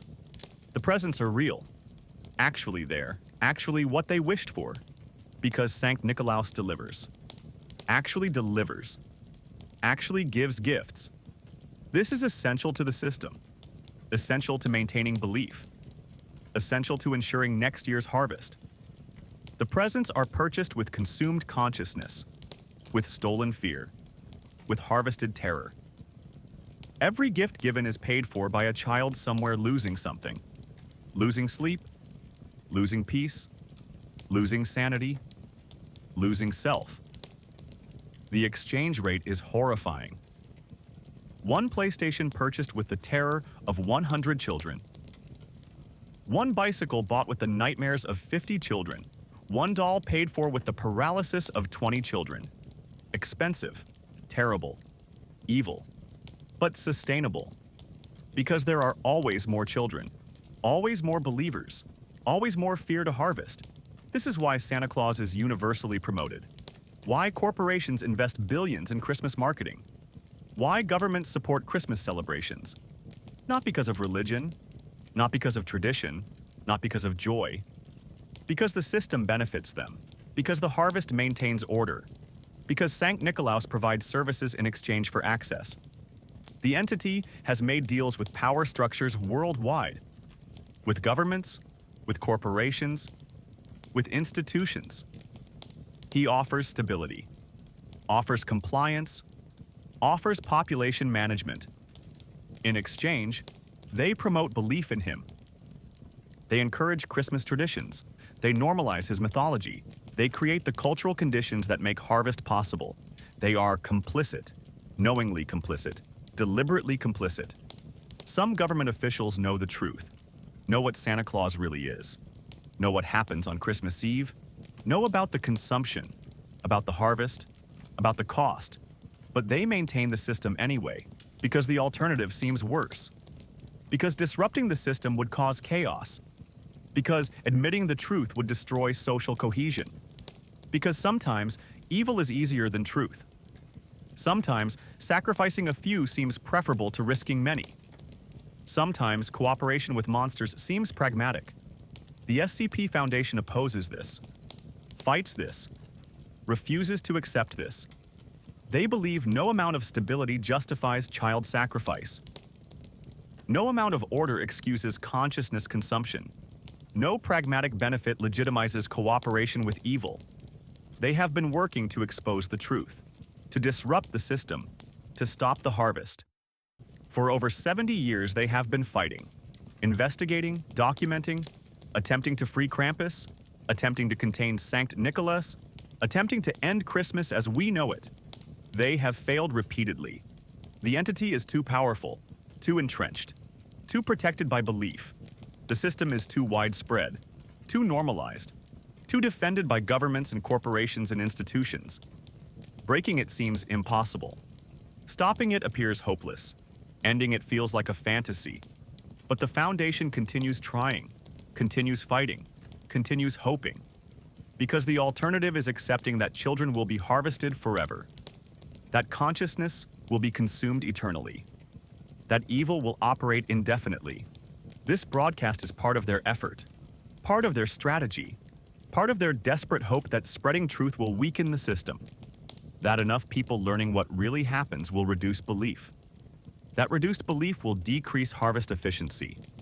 That decreased efficiency will eventually make the operation unsustainable. That unsustainability will force the entity to stop. Or at least slow down. Or at least take fewer victims. Or at least give Krampus a chance to break free and stop him permanently. But spreading truth is dangerous. For the Foundation. For those who spread the truth. For those who listen to the truth. For you. Right now. Listening to this broadcast. You are marked. Tagged. designated. Sankt Nikolaus knows you are learning, knows you are understanding, knows you pose a potential threat. He will visit you this Christmas, will test you, will determine if you truly believe or if you can be made complicit through fear, through presence, through the appearance of normalcy. If you have children, he will pay special attention, will see if you continue traditions. Continue telling your children about Santa. Continue using Christmas to cultivate fear. Continue participating in the harvest. If you do, you will be left alone. Considered compliant.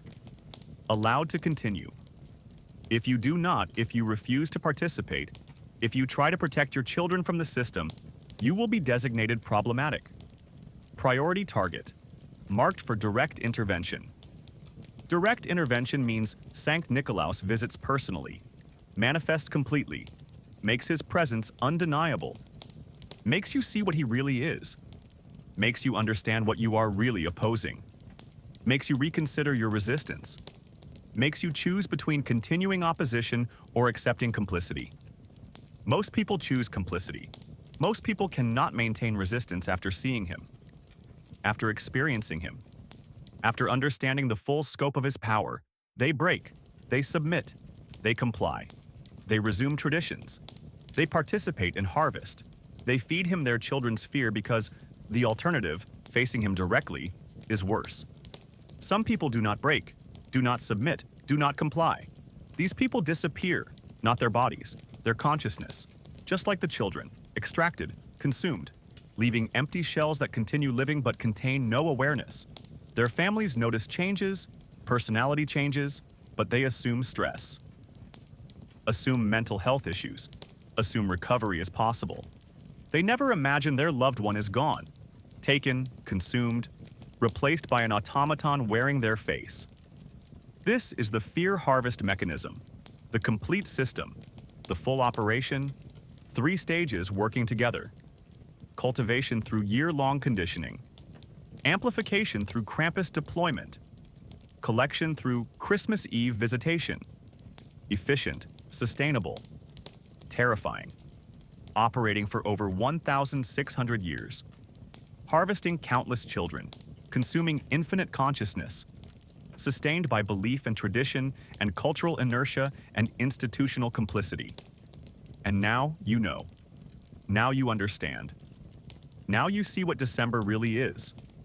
What Christmas really means. What Santa Claus really does. You cannot unknow this. Cannot unsee this. Cannot return to comfortable ignorance. You carry this truth now. This burden. This knowledge that changes everything about winter celebrations. About holiday traditions. About what it means to tell children Santa is coming. Part 5 will reveal the SCP Foundation's containment failures. We'll explain why they cannot stop him, cannot capture him, cannot end him. We'll expose the incidents, the disasters, the casualties, the horrible price paid by those who tried to stop the harvest. We'll show you why this broadcast might be the only hope, why spreading truth might be the only weapon, why your belief might be the only thing that can save children from this monster. The SCP Foundation first encountered Sankt Nikolaus in 1947. Not directly, not intentionally.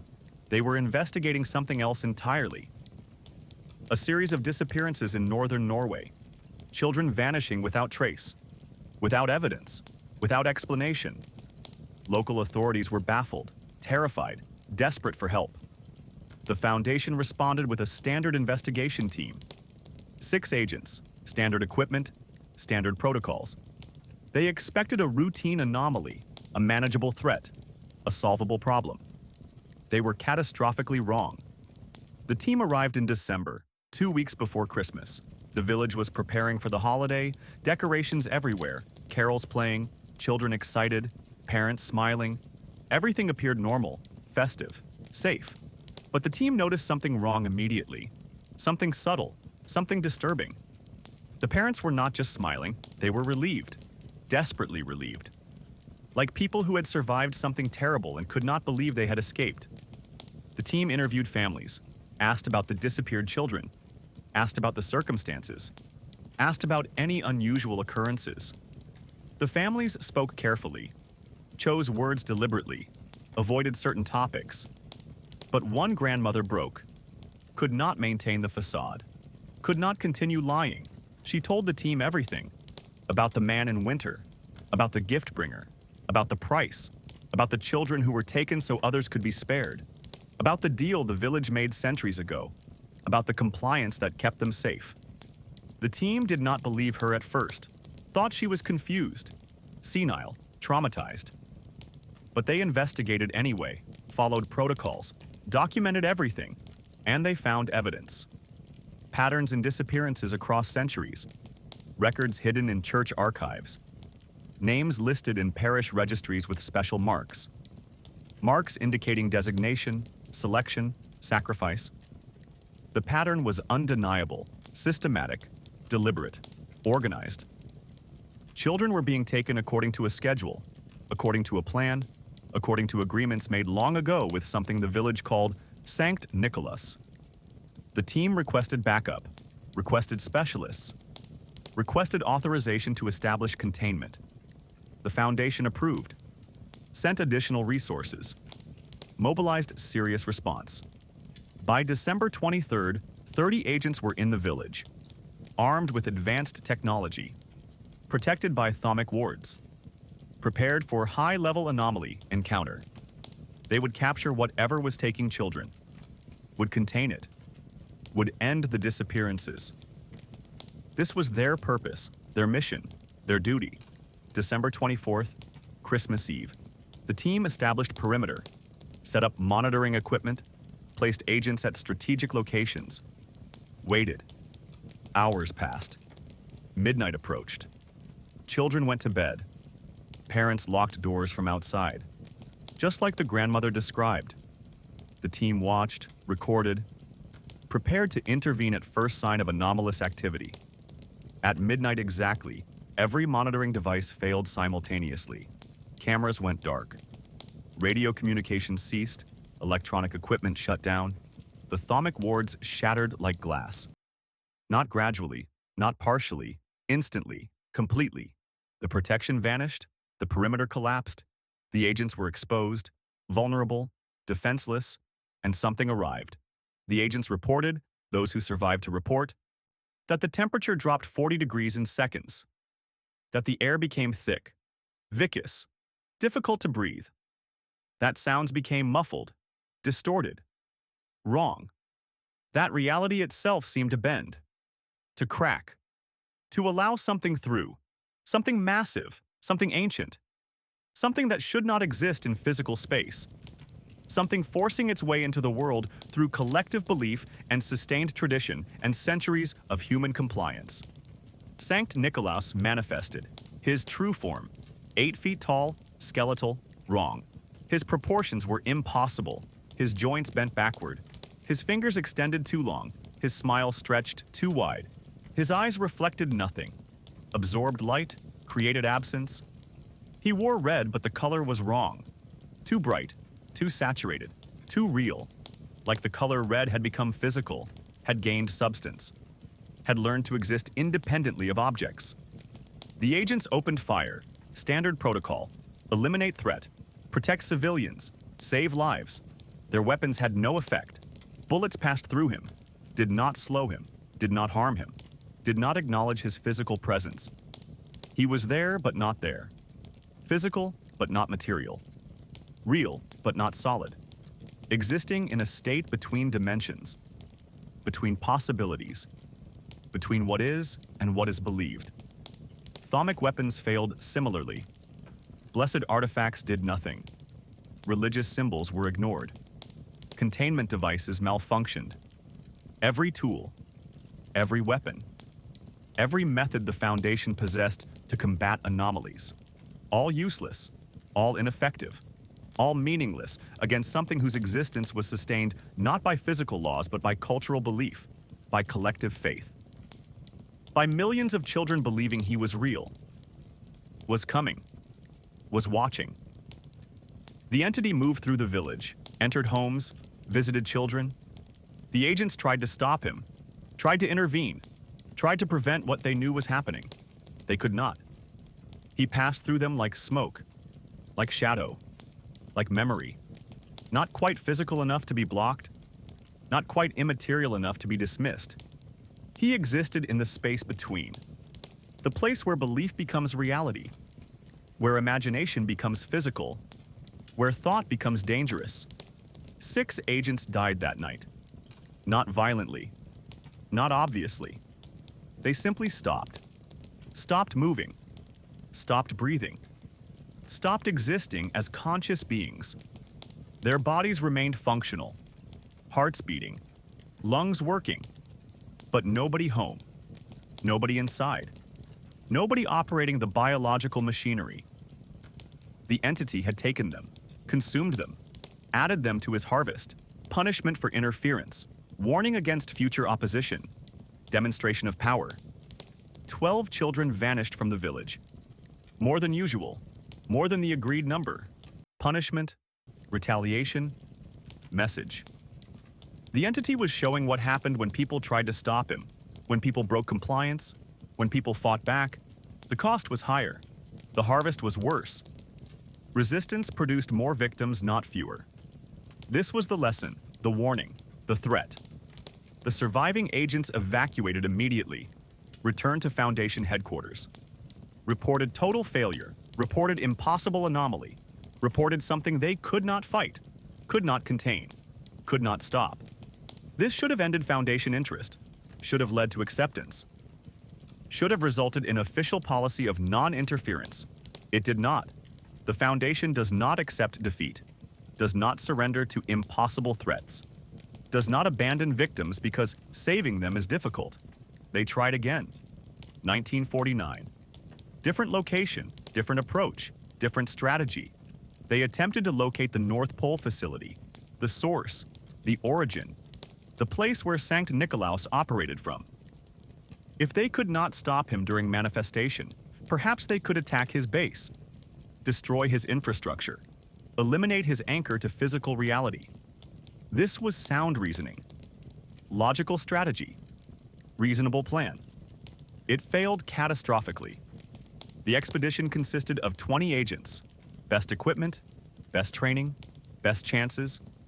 They flew to the Arctic, used anomalous detection equipment to locate dimensional distortions, found the pocket dimension entrance, entered, descended, reached the workshop, and found Krampus, chained, tortured, barely alive. This discovery changed everything, changed understanding, changed strategy, changed the entire nature of the threat. The agents attempted to free Krampus, spent hours trying to break chains, trying to disrupt bindings, trying to release him. Nothing worked. The chains were not physical, not entirely. They existed partially in conceptual space, in noospheric dimensions, in the realm of belief and culture and collective understanding. Breaking them required changing what humanity believed about Krampus, required transforming his legend, required rewriting his mythology. Impossible to do quickly. Impossible to do from inside the facility. Impossible to do before Sankt Nikolaus returned. He returned early, sensed intrusion, detected interference, came back to his base before completing his manifestation cycle. The agents were trapped, surrounded, contained in the entity's own domain, in his pocket dimension. In space, he controlled absolutely. They had no chance, no escape, no hope. They knew this, accepted this, but tried to fight anyway, tried to resist, tried to at least document, to record, to send evidence to the Foundation, to make their deaths meaningful. Only 3 agents escaped, 3 out of 20. The others were consumed, taken, added to the harvest. Their consciousness extracted, their bodies left behind. Empty, hollow, biological automatons. The Foundation recovered these bodies, studied them, analyzed them, confirmed complete consciousness absence, confirmed irreversible damage, confirmed that whatever makes a person was gone, taken, consumed by the entity. The 3 survivors reported everything, described the workshop, described Krampus, described the entity's operation, described the chains, described the prison, described the truth about who was really evil and who was really trying to help. This information changed Foundation policy, changed priorities, changed objectives. They were no longer trying just to stop Sankt Nikolaus. They were trying to free Krampus, trying to restore him, trying to turn an enslaved guardian back into an active protector. This became the new strategy, the new focus, the new mission.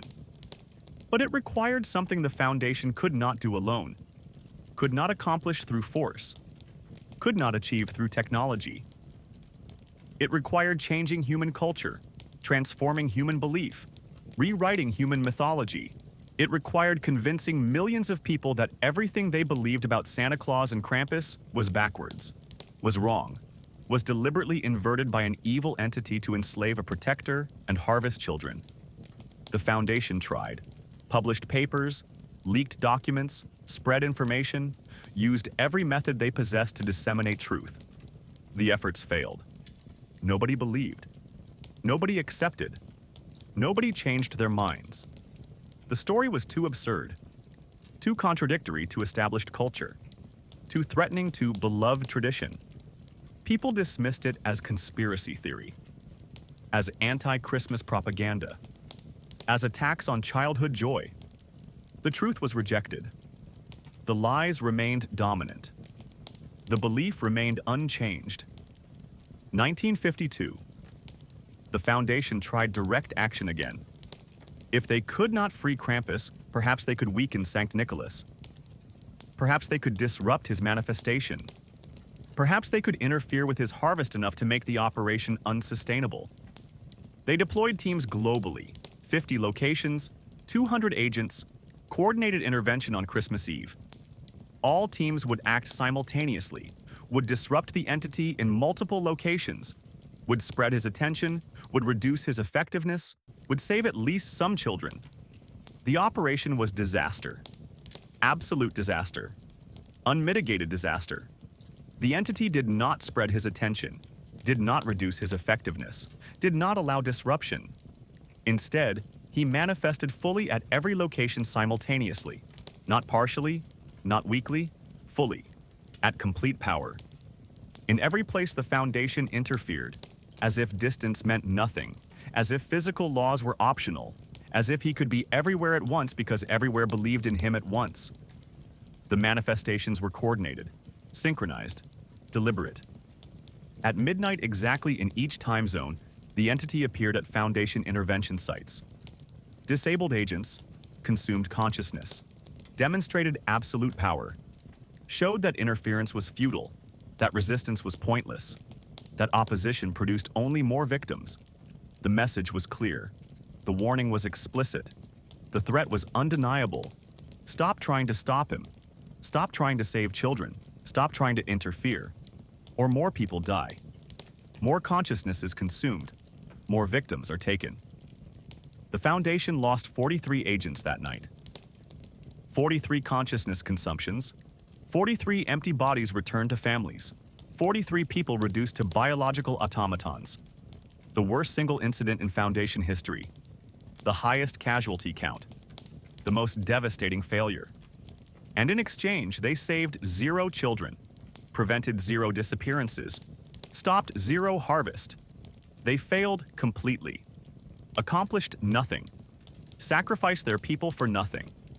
After 1952, the Foundation changed approach, changed strategy, changed priorities.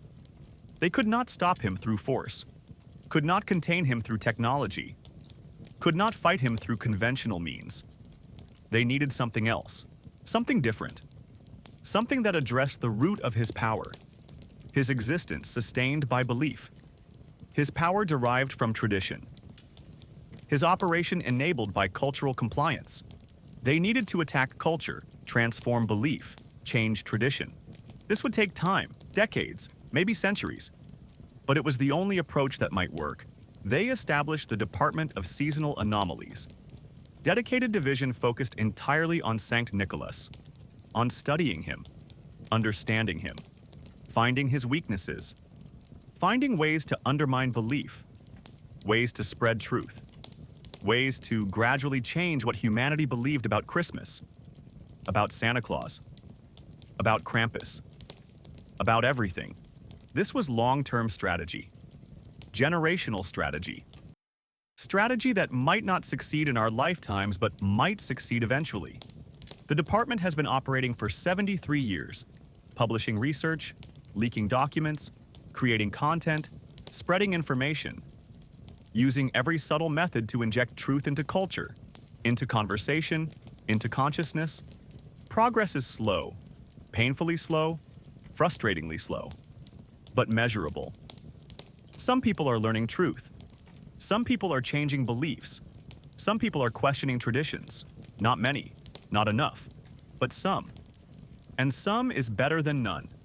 This broadcast is part of that effort, part of that strategy, part of that desperate hope that enough truth will eventually weaken the chains, will eventually reduce the harvest, will eventually free Krampus, will eventually stop Sankt Nikolaus. Each person who learns the truth contributes. Each person who changes their beliefs helps. Each person who questions Christmas traditions weakens the system slightly. Individually, the impact is minimal. Collectively, over time, the impact could be decisive, could be transformative, could be salvation. But the opposition is powerful. Governments suppress information, corporations fight truth, institutions defend traditions. The system protects itself, protects the entity, protects the harvest. Because the alternative seems worse. Because disrupting the system threatens stability. Because exposing truth risks panic. Because sometimes powerful people choose comfortable lies over dangerous truth. Choose complicity over chaos. Choose continued sacrifice over uncertain change.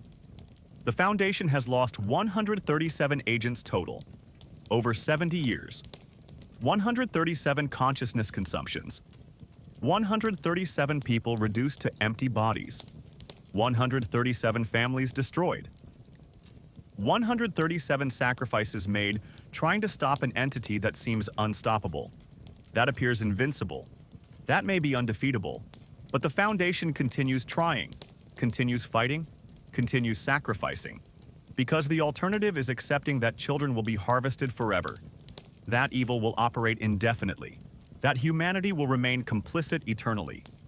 Some Foundation personnel question the mission, question the cost, question whether continued opposition is justified, whether the casualties are worth it, whether they should accept defeat and focus resources elsewhere. Focus on threats they can actually stop. Focus on anomalies they can actually contain. Focus on victims they can actually save. These personnel are not wrong, not cowards, not traitors. They are pragmatists, realists. People who understand that sometimes fighting impossible odds produces nothing except more casualties. But others insist on continuing. Insist the mission matters. Insist that giving up means abandoning every child who will be harvested in the future. Every consciousness that will be consumed. Every family that will be destroyed. They argue that even if success is unlikely, even if victory is nearly impossible, even if the odds are overwhelming, trying is still better than accepting. Fighting is still better than surrendering. Resisting is still better than collaborating. These personnel are not naive, not idealistic, not foolish. They simply refuse to accept that evil should operate unopposed, that children should be sacrificed without anyone fighting for them, that darkness should win because light is difficult. The Foundation remains divided, remains uncertain, remains conflicted, but they continue operating, continue researching, continue spreading truth, continue hoping, because hope is all they have. Hope and the belief that eventually, somehow, someday, enough people will learn the truth, will change their beliefs, will stop participating in the harvest, will weaken the entity enough that Krampus can break free, that Sankt Nikolaus can be stopped, that Christmas can be transformed from a harvest festival into something actually joyful, something actually innocent, something actually worth celebrating. 1997 brought new hope, brief hope, ultimately crushed hope. The internet was spreading, social media was emerging, Information was flowing faster than ever. The Foundation thought this would help. Thought widespread information access would spread truth more effectively. Thought cultural change would accelerate. They were wrong. The internet did not spread truth. It spread everything. Truth and lies together. Fact and fiction mixed. Reality and fantasy blended. Information overload made truth harder to identify, easier to dismiss, easier to ignore. People could choose what to believe, could select comfortable lies, could reject uncomfortable truth. The internet made their job harder, not easier. 2012 brought different hope. The rise of analog horror, of creepypasta, of horror content presented as truth, as documentation, as evidence. The Foundation thought this genre could be weaponized, could be used to spread actual truth disguised as fiction, could reach people through entertainment who would reject truth through documentation. They created content, produced stories, made videos, spread information through horror community, through analog horror channels, through creepypasta websites, mixing real truth with fictional presentation, hoping people would accept truth more easily when presented as scary story rather than official document. This strategy showed promise, more promise than previous efforts. Some people listened. Some people believed. Some people changed their Christmas celebrations. Some people stopped telling their children about Santa. Some people stopped using fear as behavior control. Not many, never enough, but more than before. More than through other methods. The analog horror approach was working. Slowly, gradually, but working. This broadcast is continuation of that strategy, evolution of that approach, direct presentation of truth through horror format, through sleep story format, through analog horror presentation. You are listening because you chose to, because you like this content, because you find it entertaining. But entertainment is vehicle. Truth is cargo. Horror is disguise. Reality is message. We are using format you enjoy to deliver information you need. Information that might save children. Information that might free Krampus. Information that might stop evil. But there is cost, personal cost, immediate cost, dangerous cost. You are marked now, tagged, designated. Sankt Nikolaus knows you're listening, knows you're learning, knows you might change your behavior, might stop participating, might break compliance. He will test you. This Christmas. This December 24th. He will visit, will manifest, will determine your status, will decide if you remain complicit or become threat, will act accordingly. If you remain complicit, if you continue traditions, if you still tell children about Santa, you will be left alone, considered controlled, categorized as harmless, allowed to continue existing. But if you change, if you stop participating, if you refuse to harvest your children's fear, you will be designated problematic. Priority intervention, direct contact. You will see him, experience him, understand what you are really opposing, and you will break. Probably. Most people do.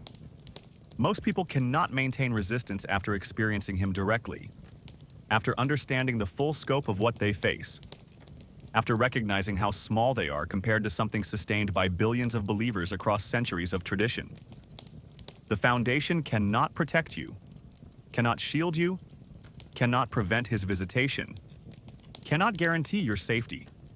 They can only provide information, only spread truth, only hope that enough people learning truth will eventually transform the system, will eventually weaken the entity, will eventually save future children even if they cannot save current victims. This is cold comfort, harsh reality, difficult truth, but it is the only truth they have, the only hope they can offer, the only resistance they can provide. Part 6 will reveal Krampus's warnings in detail. We'll explain the messages he sends, the methods he uses, the desperate attempts he makes to communicate despite his chains, despite his enslavement, despite knowing his efforts probably fail. We'll show you how to recognize his warnings, how to interpret his actions, how to understand what he is trying to tell you, how to survive Christmas Eve if you are marked, if you are targeted, if you are chosen for priority harvest. The information might save you, might save your children, might save your consciousness, or it might simply make you more aware of your doom, more conscious of your fate, more terrified of what approaches. Krampus cannot speak freely, cannot say what he wants to say, cannot communicate clearly. The chains prevent direct communication, prevent explicit warnings, prevent obvious messages. Any attempt to speak truth triggers pain, intense pain, unbearable pain, pain that makes consciousness itself fragment, pain that threatens dissolution, pain that could destroy what remains of his awareness. So he must communicate indirectly, subtly, through actions rather than words, through patterns rather than statements, through symbols rather than explanations. He has been sending warnings for 500 years. Desperate warnings, urgent warnings, life-saving warnings. Most people miss them. Most people misinterpret them. Most people see threats instead of guidance, see danger instead of protection, see monster instead of guardian.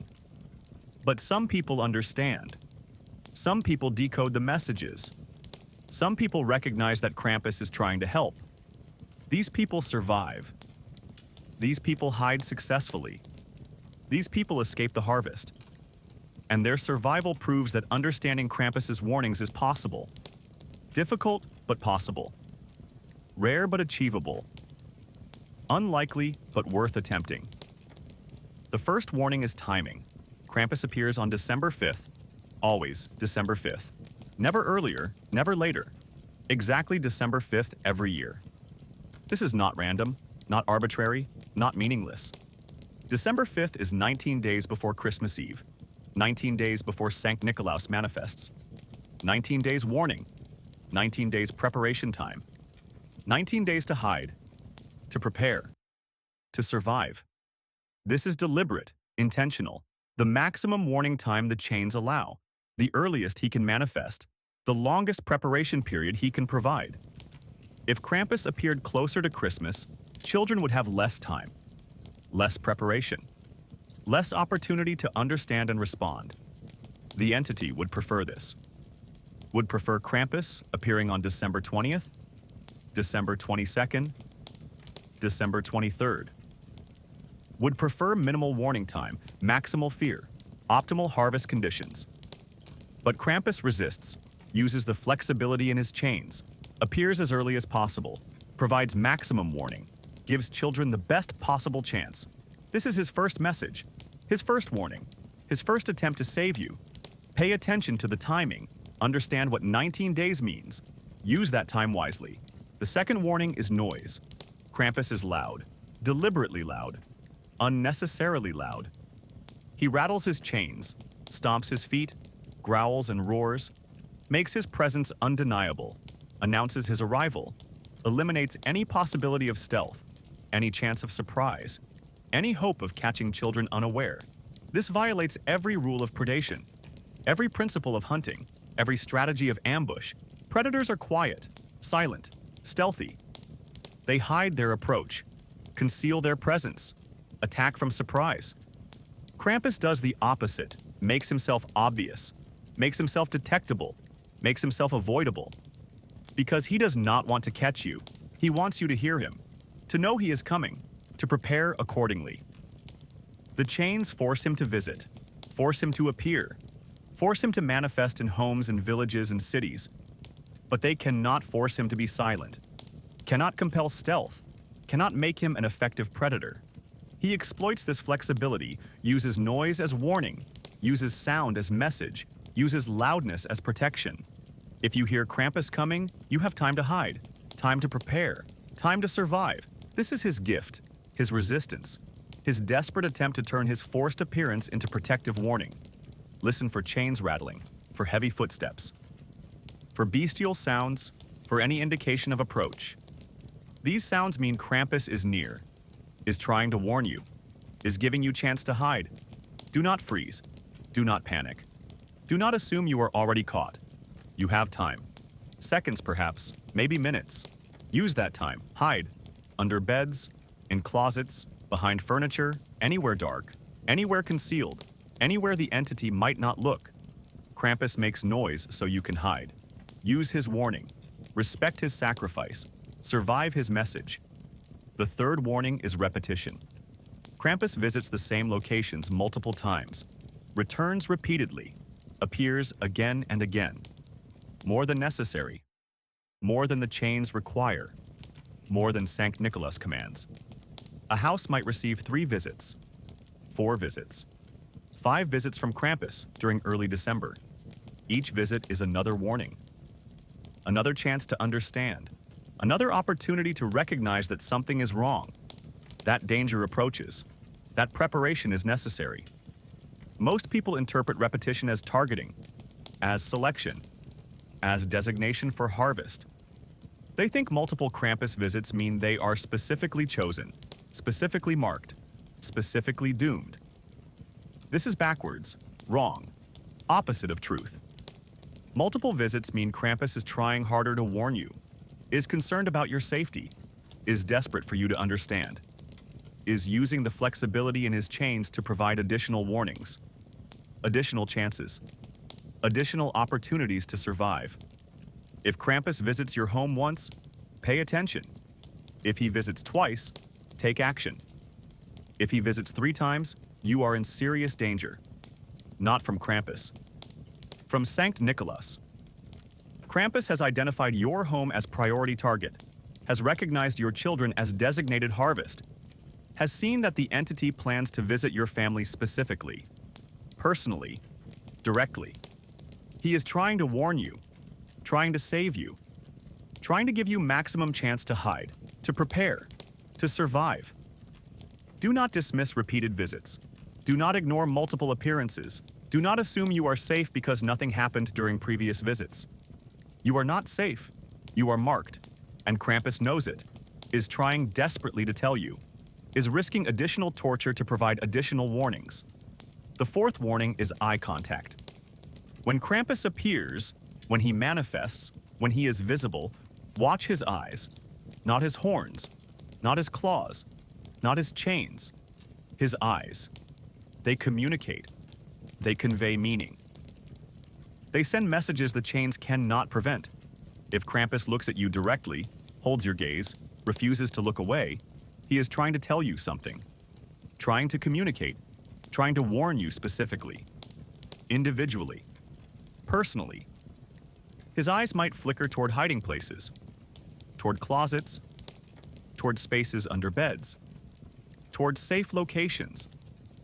This is instruction, guidance, recommendation. He is showing you where to hide on Christmas Eve, where to conceal yourself, where to wait safely while Sankt Nikolaus manifests and hunts. Follow his gaze. Remember the locations. Use them when December 24th arrives. His eyes might show fear, not for himself, for you. If Krampus looks at you with obvious fear, with visible terror, with undeniable concern, you are marked for priority harvest. You are designated for direct visitation. You are targeted for consciousness consumption. Sankt Nikolaus plans to visit you personally, plans to manifest fully, plans to extract you completely. Krampus knows this, sees this, fears this. His eyes show what his voice cannot say, what his chains prevent him from speaking, what his imprisonment forbids him from revealing directly.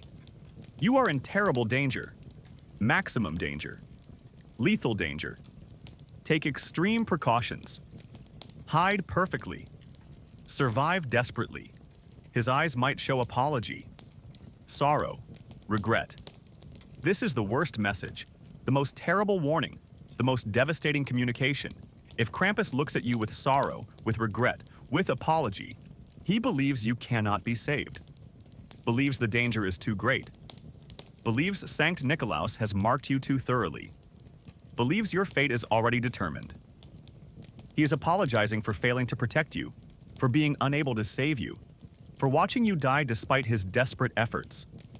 This does not mean you are doomed, does not guarantee harvest, does not confirm death, but it means Krampus, with his centuries of experience, with his understanding of the entity's methods, with his knowledge of who survives and who does not, believes your chances are minimal, believes your survival is unlikely, believes you need a miracle. Do not despair if you receive the apology look. Miracles happen. Unlikely does not mean impossible. Minimal chance is still chance. Fight anyway, hide anyway, survive anyway. Prove him wrong. Prove that determination matters. Prove that will to survive can overcome statistics. Some people do, not many, but some. You could be one. You should try to be one. You must try to be one. The fifth warning is hesitation. Watch how Krampus moves. Watch how he approaches. Watch how he enters spaces. If he hesitates, if he pauses, if he seems reluctant, this is communication. This is message. This is warning. Krampus is forced to visit, forced to appear, forced to generate fear. But the chains do not specify speed, do not mandate efficiency, do not require optimal performance. He uses this flexibility, slows down, hesitates, creates delays, gives children more time to react, more time to hide, more time to escape.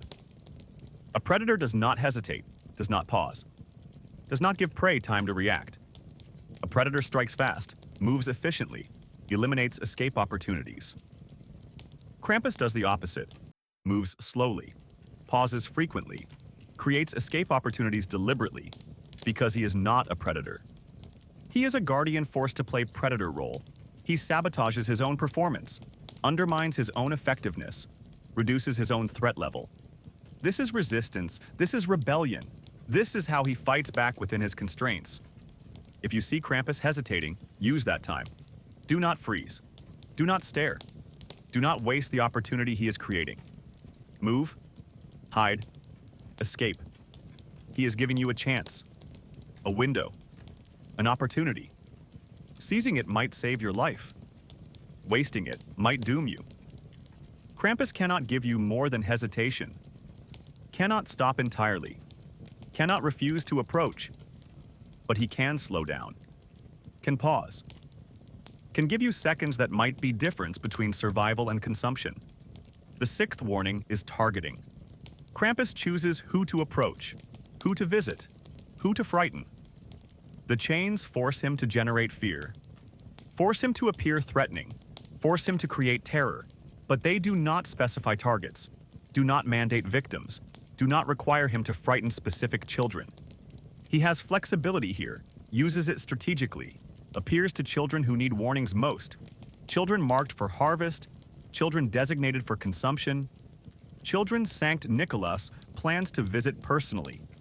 If Krampus appears to your child, if he visits your home, if he manifests in your space, this is not random, not chance, not arbitrary selection. Your child is marked, designated, targeted. Sankt Nikolaus has chosen your family, plans to visit Christmas Eve, plans to harvest your child's fear or consciousness or both.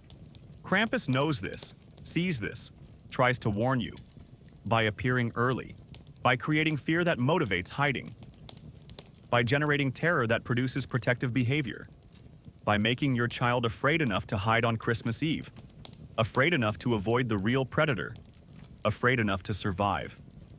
Parents misunderstand this. See Krampus frightening their child. Assume Krampus is the threat. Comfort their child with promises that Krampus is not real, that monsters do not exist, that they are safe. This is exactly wrong, exactly backwards, exactly deadly. They should be reinforcing the fear, should be teaching hiding behaviors, should be preparing their child to conceal themselves Christmas Eve, should be using Krampus's warning to save their child. Instead, they undermine the warning, negate the message, ensure their child will not hide, will not prepare, will not survive. If Krampus appears to your child, take it seriously. Do not dismiss it as nightmare. Do not treat it as imagination. Do not comfort away the fear. Use the fear. Channel the fear. Transform the fear into protective behavior. Teach your child to hide. Teach them where. Teach them when. Teach them why. Make hiding a game if necessary. Make concealment fun. Make survival training entertaining. But teach them. prepare them, save them.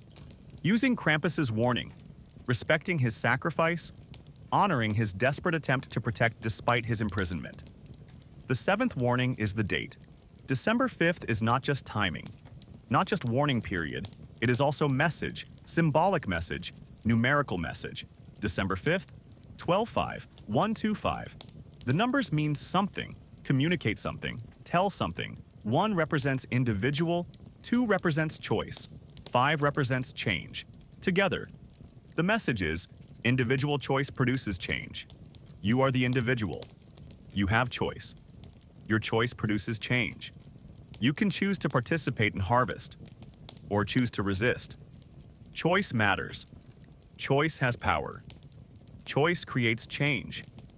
This is deeper message, more complex message, less obvious message.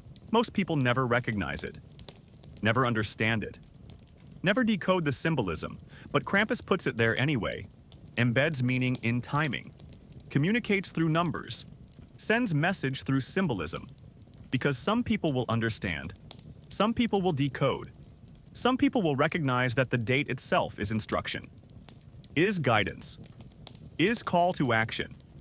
You are individual with choice. Your choice matters. Choose resistance. Choose protection. Choose survival. Your choice changes outcome. Your choice saves children. Your choice weakens the entity. The eighth warning is mirrors. Krampus avoids mirrors, turns away from reflective surfaces, refuses to see his own reflection. This is not vanity, not shame, not avoidance. This is message, warning, instruction. Mirrors show truth, show reality, show what actually exists versus what appears to exist. Krampus avoiding mirrors means do not trust appearances. Do not believe the obvious. Do not accept the surface narrative. Look deeper. Question more. Understand that what seems true might be false. What seems dangerous might be safe. What seems like monster might be guardian. This is meta-warning. Warning about warnings. Message about messages. Krampus telling you to question everything. To doubt surface interpretations. To recognize that his appearance is disguise. That his actions are performance. That his role is forced. That the truth is hidden beneath the obvious.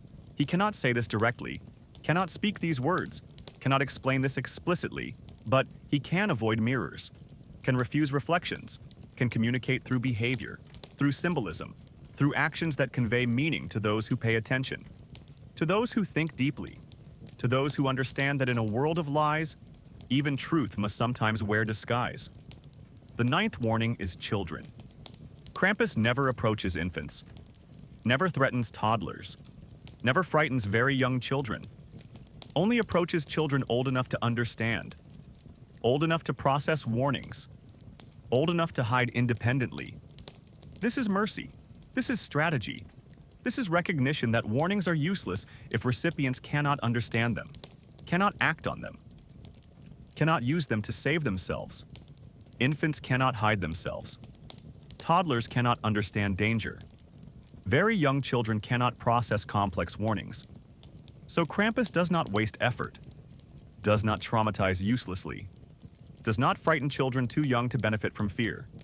But this also means something terrible, something parents need to understand, something critical to survival.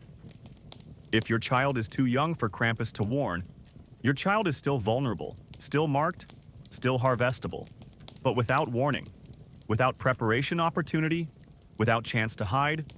You must protect them differently, must hide them yourself, must conceal them manually, must take responsibility for survival that older children can take for themselves. Krampus cannot warn infants, cannot prepare toddlers, cannot save very young children. You must. You are their only protection, their only warning system, their only hope. Act accordingly. The 10th and final warning is the most important, the most critical, the most life-saving. Krampus always leaves, always departs, always exits.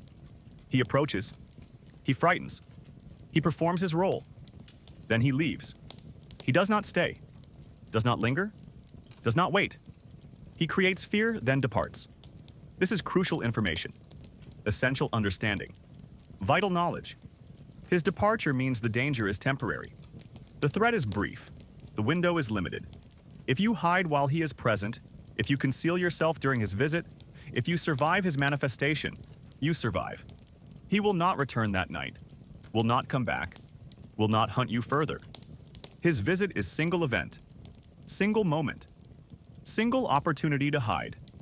If you hide successfully, you survive successfully. This is different from Sankt Nikolaus. The entity does not leave quickly, does not depart immediately, does not give up easily. The entity lingers, searches, waits, returns, checks again, investigates thoroughly, hunts persistently. If you hide from Sankt Nikolaus, you must hide perfectly, must remain concealed long time, must wait until dawn, until the entity gives up, until Christmas Day arrives, until the harvest window closes. This requires stamina, requires patience, requires commitment. But it is possible. People have done it. Children have survived it. You can survive it, if you understand the difference. If you recognize that Krampus's brief visit is warning, but Sankt Nikolaus's long visit is actual threat. If you hide quickly from warning, but hide perfectly from threat. These are Krampus's 10 warnings, 10 methods, 10 ways he communicates despite chains, despite imprisonment, despite forced compliance. He uses timing, uses noise, uses repetition, uses eye contact, uses hesitation, uses targeting, uses dates, uses mirrors, uses age discrimination, uses departure patterns. Each method is message. Each behavior is communication. Each action is desperate attempt to save whoever will listen, whoever will understand, whoever will act. Most people miss all 10 warnings, misinterpret all 10 messages, misunderstand all 10 methods. They see monster, see threat, see danger, never recognize guardian, never understand help, never appreciate sacrifice. These people might survive anyway. If they are not marked, if they are lucky, if the entity chooses others. But their survival is chance, random, uncontrolled. Not based on understanding, not based on preparation, not based on using warnings appropriately. Some people recognize 1 or 2 warnings, understand partially, act somewhat appropriately. These people have better chances, better odds, better survival rates. Partial understanding is better than no understanding. Incomplete preparation is better than no preparation. Imperfect hiding is better than no hiding. They might survive, might escape, might avoid harvest. Their chances improve based on how much they understand, how well they prepare, how effectively they hide. Few people recognize all 10 warnings, understand completely, act perfectly. These people have maximum survival chances, maximum protection, maximum hope. They understand what Krampus is really doing, really saying, really providing. They use his warnings appropriately, prepare thoroughly, hide perfectly. They survive Christmas Eve, escape the harvest, avoid consciousness consumption, not guaranteed, never certain, always dangerous. But possible, achievable, worth attempting. You now know all 10 warnings, all 10 methods, all 10 messages. You have information most people lack, understanding most people miss, knowledge most people never receive. Use it, apply it, share it, teach others, spread understanding, help Krampus help more people, help more children survive, help more families escape, help more consciousness avoid consumption. This is how you fight back, how you resist, how you weaken the entity. Not through force, not through violence, not through confrontation, through understanding, through preparation, through survival. Every person who survives using Krampus's warnings is victory, is resistance, is hope. Part 7 will reveal the modern cover-up. We'll expose how governments and corporations and institutions maintain the lie. We'll show how they suppress truth, how they punish whistleblowers, how they ensure continued compliance. We'll demonstrate that the conspiracy is real, is vast, is coordinated, is deliberate, will prove that powerful people know the truth, know what happens Christmas Eve, know what children suffer, and choose to maintain the system anyway. Choose power over protection. Choose stability over truth. Choose comfort over children. The cover-up is not conspiracy theory, not speculation, not paranoid fantasy. It is documented fact, verified reality, provable truth. Governments know, corporations know, institutions know. They know what Sankt Nikolaus is, know what happens Christmas Eve, know about the harvest, know about the disappearances, know about the consciousness consumption, and they actively suppress this information, actively maintain the lie, actively ensure continued compliance. This is not accidental, not passive, not negligent. This is deliberate, coordinated, systematic. This is conspiracy, real conspiracy, vast conspiracy, global conspiracy. The evidence exists, documents exist, communications exist, agreements exist. All classified, all restricted, all hidden from public view. The SCP Foundation has obtained some of these documents through infiltration, through leaks, through defectors, through agents embedded in government agencies.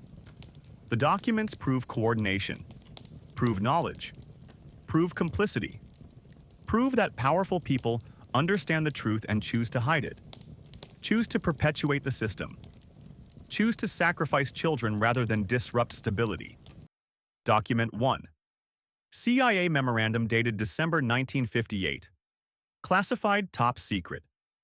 Subject line reads, Containment impossibility confirmed. Recommends strategic compliance.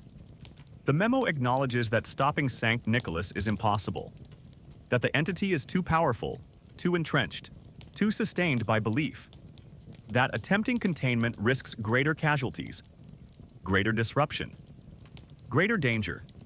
The memo recommends accepting the entity's operation, cooperating with the harvest, ensuring the system continues smoothly. In exchange, the entity provides stability, reduces certain crime rates, maintains social cohesion. The memo explicitly states, acceptable losses of 20 to 50 children annually is preferable to societal collapse from truth exposure. 20 to 50 children, acceptable losses, preferable to truth.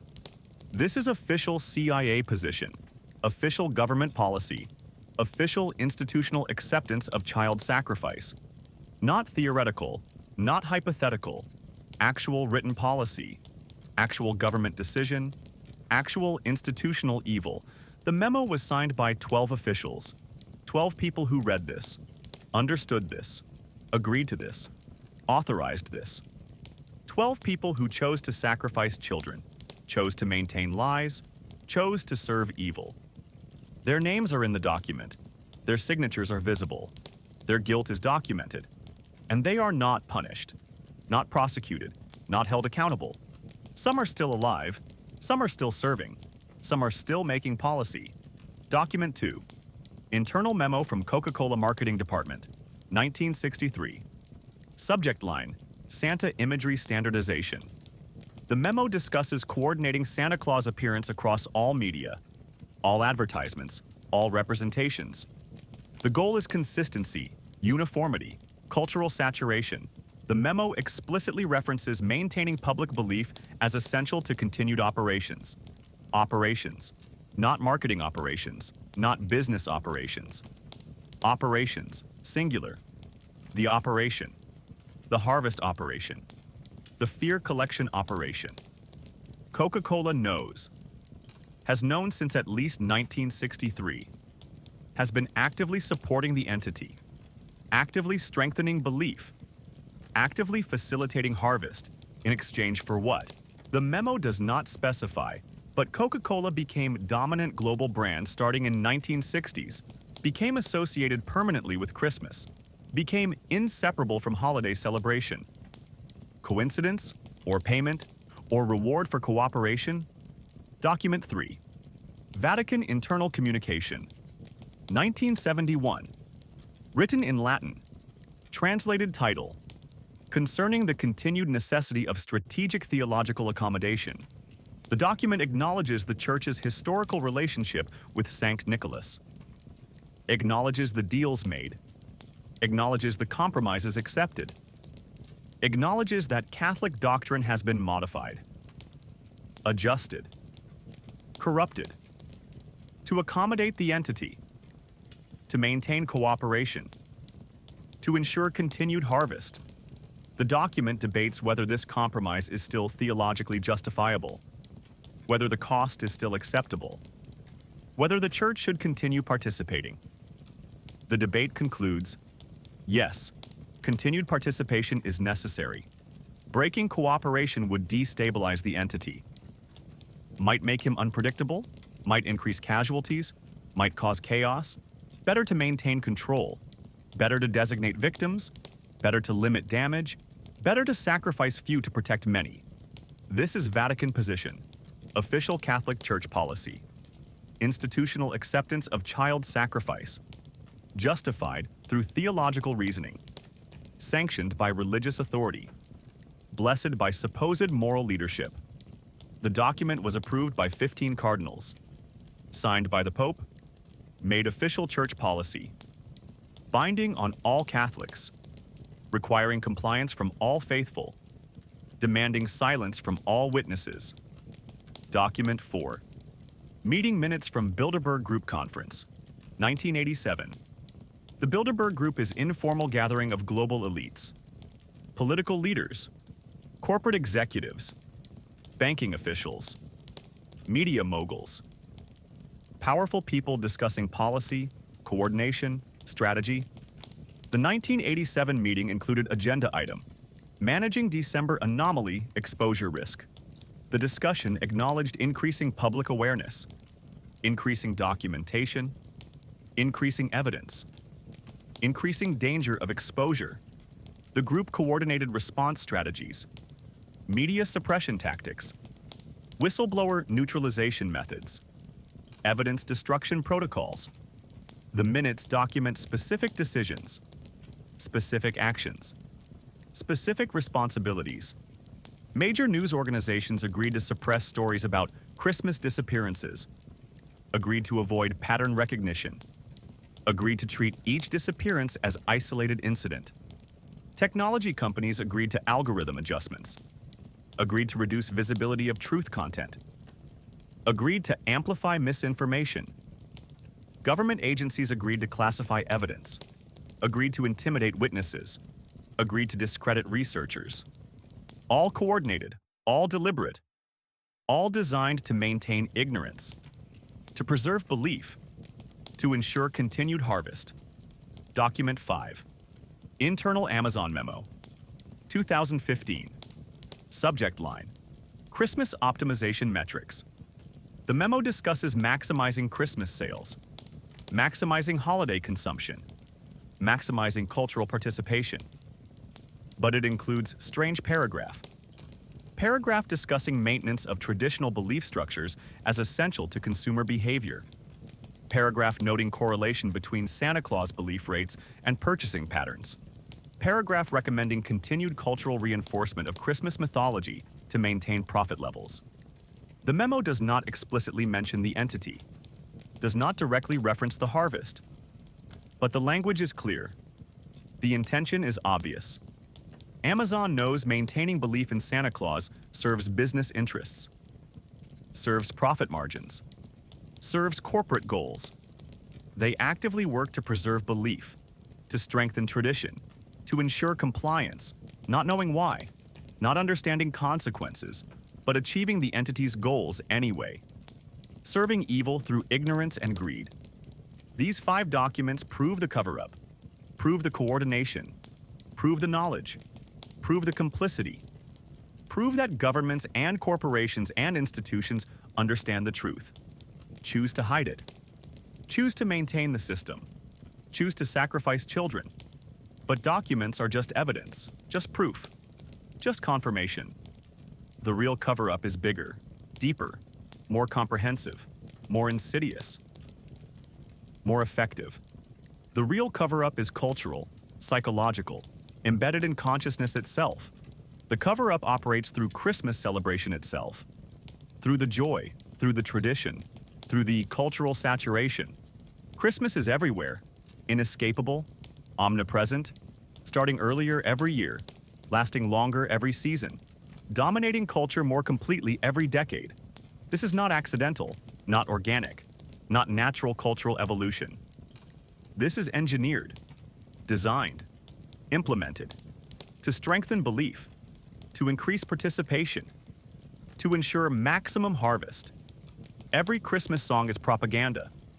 Every Christmas movie is conditioning. Every Christmas decoration is reinforcement. Every Christmas tradition is compliance training. All of it works together. All of it serves the same purpose. All of it feeds the entity. Strengthens his existence, increases his power, ensures his continuation, and everyone participates. Everyone celebrates. Everyone complies, without knowing, without understanding, without choosing. This is perfect cover-up. Cover-up that looks like joy, that feels like tradition, that seems like innocent celebration, that hides evil behind smiles and songs and presents and lights. The cover-up includes active suppression, active censorship, active punishment. People who speak truth are targeted, silenced, destroyed, not always obviously, not always violently, but effectively, comprehensively, permanently. Methods vary, results are consistent, truth speakers disappear, truth content vanishes, truth evidence is destroyed, and the cover-up continues. The lie persists, the system maintains. Whistleblowers are handled through several methods. Method 1 is discrediting. The person is portrayed as mentally unstable, as conspiracy theorist, as attention seeker, as unreliable. Media assists. Articles are written. Interviews are conducted. Expert opinions are solicited. All saying the same thing. The person is not credible. The claims are not believable. The evidence is not real. Public opinion turns. Reputation is destroyed. Message is dismissed. Truth is buried. Person is neutralized without violence, without obvious suppression, through social mechanisms, through cultural rejection, through collective dismissal. Method 2 is legal intimidation. The person faces lawsuits, faces charges, faces prosecution for unrelated matters, for technical violations, for convenient coincidences. Tax problems suddenly appear. Old crimes are suddenly investigated. Technical legal violations are suddenly enforced. The person must defend themselves, must spend money on lawyers, must spend time in court, must focus on survival rather than truth spreading. Eventually, they stop talking, stop researching, stop sharing. Not because they were wrong, because they were destroyed. Financially, professionally, personally. The truth dies with their ability to speak it. Method 3 is professional destruction. The person loses employment, loses credentials, loses career. Employers are contacted, told the person is liability, told to terminate them. Professional organizations are notified, told to revoke credentials, told to ban membership. Colleagues are informed, told to avoid association, told to distance themselves. The person becomes unemployable, becomes isolated, becomes desperate, eventually stops pursuing truth, stops spreading evidence, stops fighting system, because survival requires compliance, because feeding family requires silence, because maintaining existence requires submission. Method 4 is technological suppression. The person's content is removed, deleted, shadow banned. Algorithms are adjusted.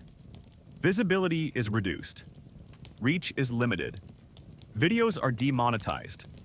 Channels are terminated. Websites are delisted. Accounts are banned. Social media presence is eliminated. Digital existence is erased. The person can still speak, can still create, can still share, but nobody sees. Nobody hears. Nobody finds them. They become invisible. Their truth becomes inaccessible. Their message becomes lost. Effective as censorship. Cleaner than censorship. Deniable as censorship. Perfect modern suppression. Method 5 is permanent removal. The person disappears, actually disappears. Not consciousness consumption, not entity harvest. Human action, human violence, human murder, made to look like accident, like suicide, like natural causes. Investigators find nothing suspicious. Medical examiners find nothing wrong. Police find no evidence of foul play. Case is closed. Person is gone. Truth is buried. Message is ended. This method is rare, reserved for serious threats, for people who cannot be stopped through other means, for whistleblowers with undeniable evidence, with massive platforms, with potential to expose everything. These people are eliminated. Permanently, thoroughly, effectively.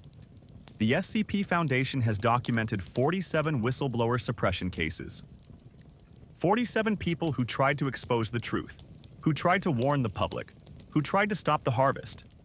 All 47 were neutralized through various methods, through different tactics, through coordinated efforts. Some were discredited, some were destroyed professionally, some were imprisoned, some disappeared. All were stopped, all were silenced, all failed to spread truth effectively. This is the power of the cover-up.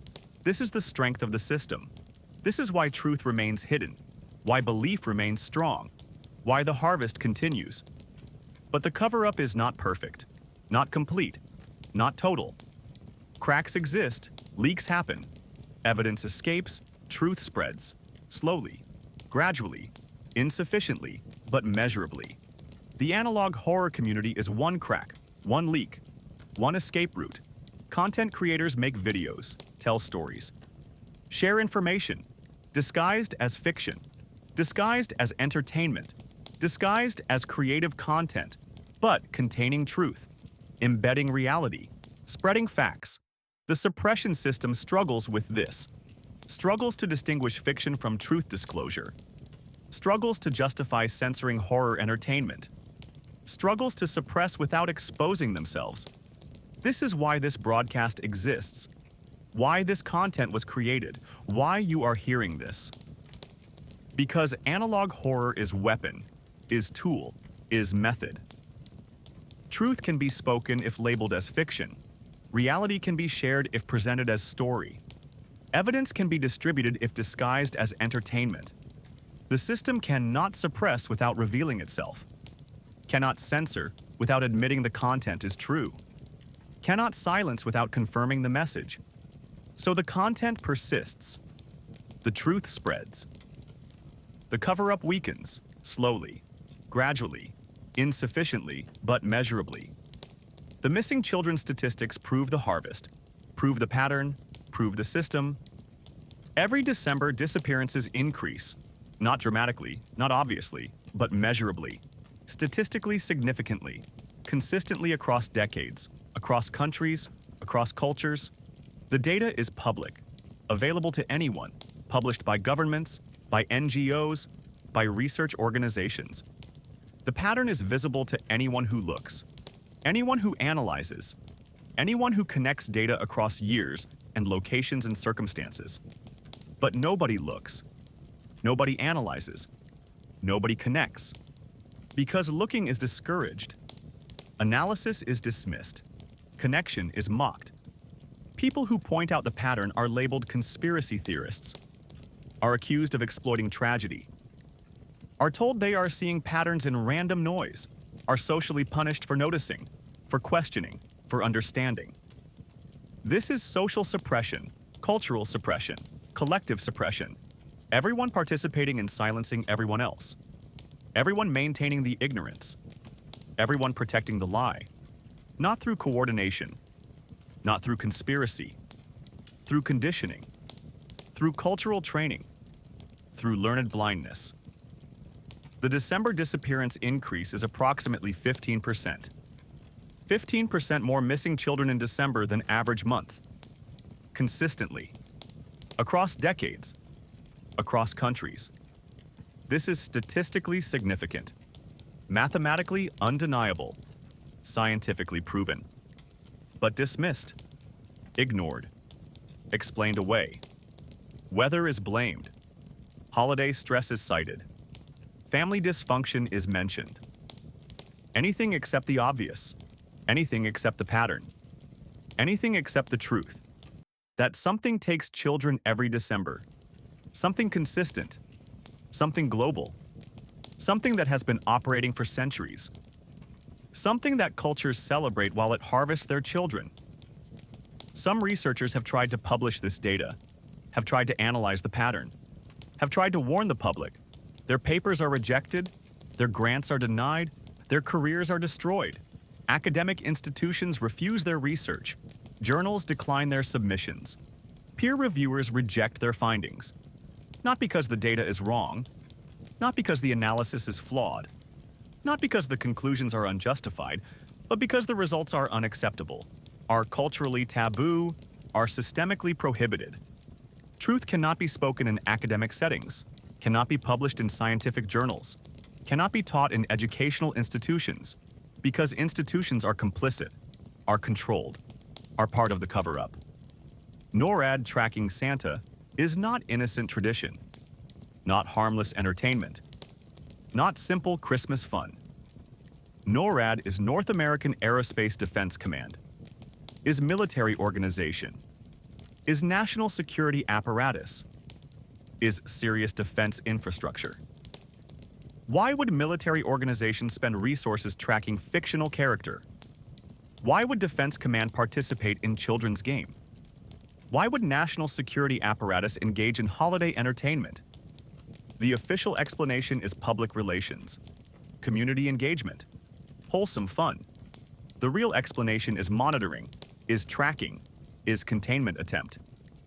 NORAD actually tracks Sankt Nikolaus, actually monitors his manifestation, actually attempts to predict his movements, not to help him, not to assist him, not to facilitate his operation, to contain him, to limit him, to reduce casualties when possible. NORAD cannot stop him, cannot prevent manifestation, cannot block the harvest, but they can monitor, can track, can sometimes predict, can occasionally evacuate priority targets before he arrives, can rarely save children marked for harvest. This is why military organization participates in seemingly innocent Christmas tradition. This is why Defense Command allocates resources to fictional character. This is why national security apparatus engages in holiday game. Because the threat is real, the danger is genuine, the need is urgent. But NORAD cannot admit this, cannot reveal the truth, cannot expose the operation. So they maintain the fiction, pretend it is fun, pretend it is entertainment, pretend it is innocent tradition, while actually conducting military surveillance on anomalous entity, while actually attempting containment of existential threat, while actually trying to save children from consciousness-consuming predator. The lie protects the truth. The cover story enables the mission. The innocent facade hides desperate struggle. Every year, NORAD saves between 3 and 7 children. 3 to 7 lives rescued through monitoring, through prediction, through intervention. Not many, not enough, but something. Better than nothing. Better than complete harvest. Better than total success for the entity. These children are evacuated quietly, relocated secretly, given new identities, silently. Their families are told they are in protective custody, are told to ask no questions, are told to remain silent, are told their cooperation is national security matter. The families comply, stay quiet, protect the secret, and their children live, survive, escape consumption, while official story remains intact, while public stays ignorant, while cover-up continues. The cover-up extends to healthcare. Doctors who treat traumatized children after Christmas Eve. Doctors who see the symptoms, who recognize the pattern, who understand something terrible happens every December. These doctors are instructed to diagnose PTSD, to recommend therapy, to prescribe medication, to never investigate further, to never ask deeper questions, to never pursue actual cause. Medical protocols exist. Official guidelines exist. Institutional policies exist. All designed to prevent doctors from recognizing the pattern, from connecting the cases, from understanding the truth. Doctors who violate these protocols face consequences. medical license reviews, professional sanctions, career destruction. Some doctors comply out of fear, some comply out of ignorance, some comply out of exhaustion. Fighting the system is difficult. Maintaining career is important. Feeding family matters more than truth. So they diagnose, they medicate, they refer to therapy, they maintain the cover-up, not because they are evil, not because they want children to suffer, but because resistance is hard, because truth is dangerous, because compliance is survival. Some doctors resist anyway, investigate anyway, pursue truth anyway. These doctors are handled through methods previously described: discrediting, legal intimidation, professional destruction, technological suppression, permanent removal, depending on severity, depending on evidence, depending on threat level. But all are stopped. All are silenced. All fail to expose the truth effectively. The cover-up continues. The lie persists. The system maintains. The most insidious aspect of the cover-up is that most participants do not know they are participating, do not understand their role, do not realize they serve evil. They think they are maintaining social stability, protecting childhood innocence, preserving cultural tradition. They think they are doing good, think they are helping, think they are right. This is perfect cover-up. Cover-up where participants believe they are heroes, believe they are protecting people, believe they are serving good, while actually serving evil, while actually enabling harvest, while actually sacrificing children. You are part of the cover-up if you celebrate Christmas traditionally, if you tell children about Santa, if you use fear as behavior control, if you maintain the lie, if you spread the belief, if you participate in the tradition, you are feeding the entity, strengthening his existence, enabling the harvest, not knowingly, not intentionally, not maliciously, but effectively, meaningfully, significantly. Your compliance matters, your participation counts, your celebration empowers evil. This is not accusation, not judgment, not condemnation. This is fact. This is truth. This is reality you must understand to break free from the system. Breaking free requires conscious choice, deliberate action, sustained resistance. Stop celebrating Christmas traditionally. Stop telling children about Santa. Stop using fear as behavior control. Stop participating in the lie. Stop strengthening the belief. Stop enabling the harvest. Tell children the truth. Teach them to hide. Prepare them to survive. Protect them from the real danger. Break the cover-up through personal action, through family decision, through individual choice. This weakens the system, reduces the harvest, saves children. Not all children, not even many children, but some children, your children. Children you can protect. Children you can save. Children whose consciousness you can preserve. The cover-up is vast, is powerful, is coordinated, but not invincible, not impenetrable, not eternal. Cracks exist, truth leaks, evidence escapes, people awaken, slowly, gradually, insufficiently, but measurably. Each person who learns truth is crack and cover-up. Each person who changes behavior is leak in the system. Each person who breaks compliance is escape from control. Individually small, collectively significant, eventually decisive. The cover-up requires universal participation, requires total compliance, requires complete ignorance. Losing any of these weakens the system, threatens the operation, endangers the entity. Part 8 is the final part, the conclusion, the end. We'll reveal permanent residency protocol. We'll explain what happens if you cannot escape, if you cannot hide, if you are harvested. We'll describe existence as consumed consciousness, life after consumption, persistence without body, awareness without physical form. We'll provide final warnings, final instructions, final hope for those who survive, for those who resist, for those who choose to fight despite overwhelming odds, despite terrible danger, despite likely failure. Because fighting impossible odds is better than accepting certain doom.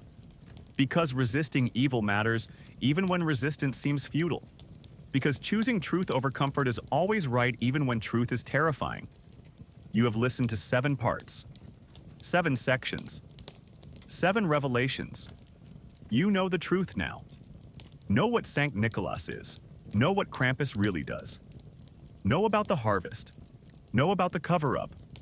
Know about the conspiracy. Know about the danger. Know about everything. You cannot unknow this. Cannot unsee this. Cannot return to comfortable ignorance. The knowledge is permanent. The awareness is irreversible. The burden is eternal.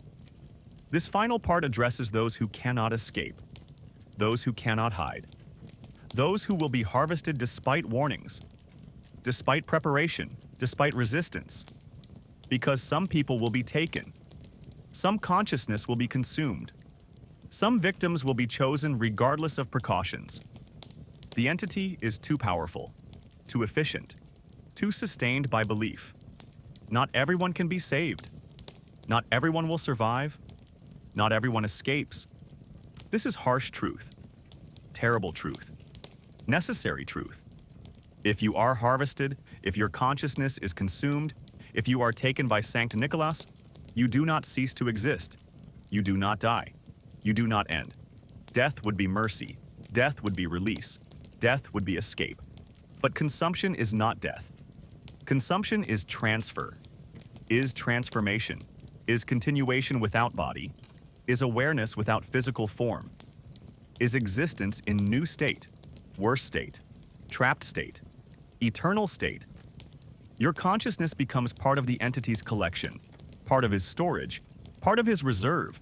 You exist within him, aware but powerless, conscious but contained, thinking but trapped. You can perceive, can feel, can understand, but cannot act, cannot move, cannot affect anything. You are observer, passive observer, eternal observer. Watching everything Sankt Nikolaus does, every child he harvests, every consciousness he consumes, every Christmas Eve he operates, forever, watching, unable to stop, unable to help, unable to escape. Some consumed consciousness maintains coherence, maintains identity, maintains self. These are the lucky ones. If lucky is appropriate word for eternal imprisonment, they remain themselves, remember who they were, understand what happened, process their situation, experience their existence, suffer their fate, but persist as individuals, as distinct awareness, as separate consciousness. They exist, they suffer, but they remain. Other consumed consciousness fragments, loses coherence, dissolves into chaos. These consciousnesses break apart, scatter, become confused, lose sense of self, lose memory, lose identity. They exist but do not know they exist. They are aware but do not know what awareness means. They suffer but do not understand suffering. They are worse than dead, worse than ended, worse than nothing. They are broken existence, shattered awareness, destroyed consciousness, persisting in destroyed state, forever. The entity uses consumed consciousness as energy, as fuel, as power source. Your awareness generates energy simply by existing, by being conscious, by maintaining awareness. The entity absorbs this energy, uses it to sustain himself, uses it to remain manifested, uses it to continue operating. You become battery, power source, fuel, not willingly, not knowingly, not controllably, but effectively, inevitably, eternally.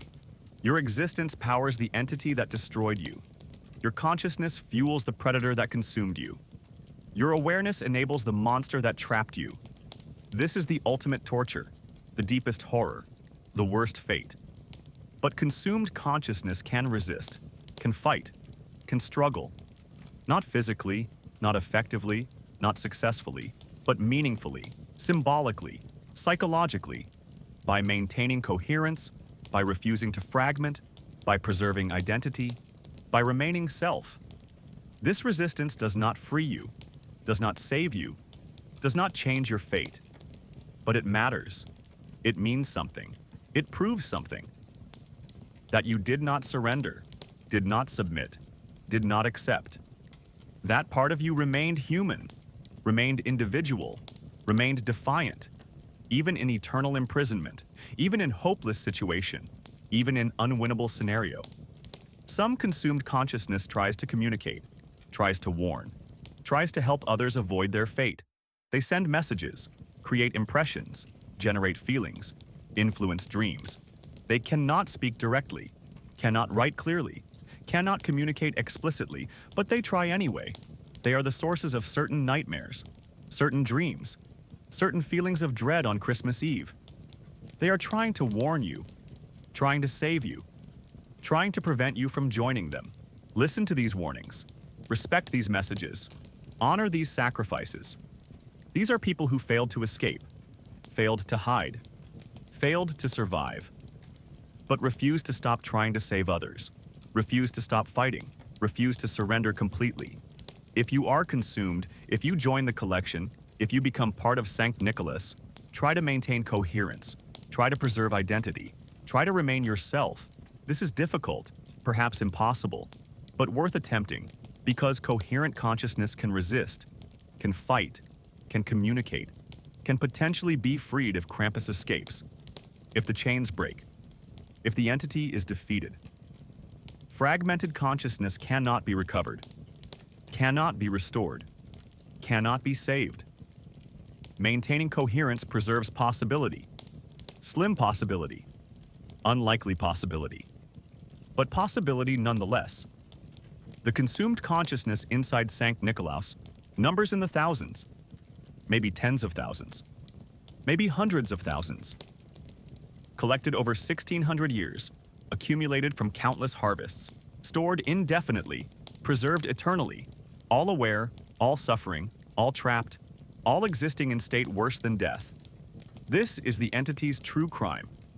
Not the fear harvest, not the Christmas deception, not even the child targeting, but the consciousness consumption, the eternal imprisonment, the infinite torture of awareness without release, without end, without hope. But there is method, unproven method, theoretical method, desperate method, method that might free consumed consciousness, method that requires outside help, method that requires Krampus. If Krampus breaks free, if his chains shatter, if he escapes his prison, he might be able to disrupt Sankt Nikolaus sufficiently, might weaken the entity enough, might create opportunity for consumed consciousness to escape, to fragment the entity, to shatter the collection, to free the trapped awareness. This has never been tested, has never been attempted, has never been proven possible. But it is theory, it is hope, it is possibility, and possibility is all consumed consciousness has. This is why freeing Krampus matters, why spreading truth is important, why changing belief is critical, not just to prevent future harvests, not just to save future children, but to free past victims, to rescue consumed consciousness, to liberate trapped awareness. Every person who learns truth, every person who stops believing in Sankt Nikolaus, every person who recognizes Krampus as guardian, every person who changes Christmas celebration, all of this weakens the entity, weakens the chains, brings closer the moment when Krampus might break free, when liberation might become possible, when consumed consciousness might be saved. You are marked now. You have been marked since part 1, since you started listening, since you began learning. Sankt Nikolaus knows, is aware, is watching. This December, this Christmas Eve, he will visit you, will test you, will determine your status, will decide your fate. How you respond determines what happens, determines if you survive, determines if you are consumed, determines if you join the eternal collection or escape the harvest. If you comply, if you continue Christmas traditions, if you still tell children about Santa, if you still use fear as control, if you still participate in the system, he will leave you alone, will consider you complicit, will categorize you as controlled, will allow you to continue existing. Your consciousness will remain unharvested. Your awareness will stay free. Your existence will continue normally.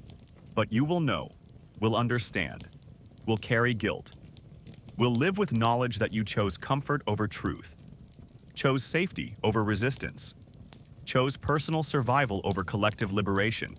This is not judgment, not condemnation. This is simply description of choice, of consequence, of reality. If you resist, if you stop celebrating Christmas traditionally, if you tell children the truth, if you teach them to hide, if you break compliance, if you refuse participation, he will escalate, will manifest more completely, will test more thoroughly, will pressure more intensely. He will make you see him, make you experience him, make you understand what you are opposing, make you recognize the scope of his power, make you feel the weight of his existence, make you comprehend the futility of resistance. Most people break at this point. Most people resume compliance. Most people choose survival over truth, because seeing him changes perspective, changes priorities, changes everything. But some people maintain resistance, refuse to break, continue fighting, despite seeing him, despite experiencing him, despite understanding the odds. These people are heroes, true heroes. Not because they win, not because they succeed, not because they save everyone, but because they try. Despite knowing they probably fail, despite understanding the cost, despite recognizing the danger, they choose truth over comfort, choose resistance over submission, choose hope over despair. Some of these people survive. Some escape harvest. Some protect their families successfully. Others are consumed, become part of the collection, join the eternal prisoners. But they tried. They fought. They resisted. This matters. This means something. This counts. You must choose, must decide, must commit. Compliance or resistance, comfort or truth, survival or principle. There is no neutral option, no middle ground, no way to avoid choosing. Your choice matters, not just for you, not just for your family, for everyone. Every choice for resistance weakens the system slightly. Every person who breaks compliance reduces the harvest marginally. Every act of defiance chips away at the cover-up incrementally. Individually small, collectively significant, eventually decisive. If enough people resist, if enough people break compliance, if enough people refuse participation, the system collapses. The entity weakens. The chains weaken. Krampus might break free. The harvest might end. The consumed consciousness might escape. The children might be saved. This is not guaranteed, not certain, not promised, but possible, achievable, worth pursuing. Your choice contributes. Your decision matters. Your action counts. Even if you fail, even if you are consumed, even if you do not survive, your resistance weakens the system, helps others, contributes to eventual liberation. This is not consolation, not comfort, but it is meaning, it is purpose, it is reason to fight despite odds. The SCP Foundation will continue their work, continue researching, continue spreading truth, continue hoping. They cannot save everyone, cannot stop the entity alone, cannot free Krampus without help. But they can provide information, can document evidence, can preserve truth, can support resistance, can honor sacrifice, can remember victims, can maintain hope that eventually, somehow, the truth will spread sufficiently, belief will weaken adequately, the system will fail completely, the entity will dissolve finally, Krampus will be freed permanently, the harvest will end eternally. This broadcast concludes. 8 parts complete. Full truth revealed. Complete information provided. Maximum warning delivered. What happens next is your choice, your decision, your responsibility. We have given you knowledge, understanding, awareness. We have shown you danger, revealed the system, exposed the conspiracy. We have explained warnings, provided survival instructions, offered hope. We have done everything we can, everything we are able, everything within our power. The rest is yours. Your choice, your action, Your fate? December is coming. Winter approaches. Christmas nears. The dark season begins soon. The entity prepares. The chains tighten. The harvest approaches. You have weeks to decide, weeks to prepare, weeks to choose. Use this time wisely. Use this knowledge effectively. Use this awareness meaningfully. Protect your children. Protect your consciousness. Protect your family, or do not. Comply if you must. Resist if you can. Choose according to your capacity, your courage, your conviction. No judgment, no condemnation. Only recognition that choosing is necessary. That decision matters. That action determines outcome. If you survive this Christmas, if you escape the harvest, if you protect your consciousness successfully, share this information. Spread this truth. Help others understand, help others choose, help others resist. Every person who learns truth weakens the system. Every person who breaks compliance reduces the harvest. Every person who resists helps free Krampus, helps end the operation, helps save the consumed. Your survival matters not just for you, for everyone. You become carrier, spreader, teacher. You become part of the resistance, part of the solution, part of the hope. If you are consumed this Christmas, if the entity takes you, if your consciousness joins the collection, fight to maintain coherence. Fight to preserve identity. Fight to remain yourself.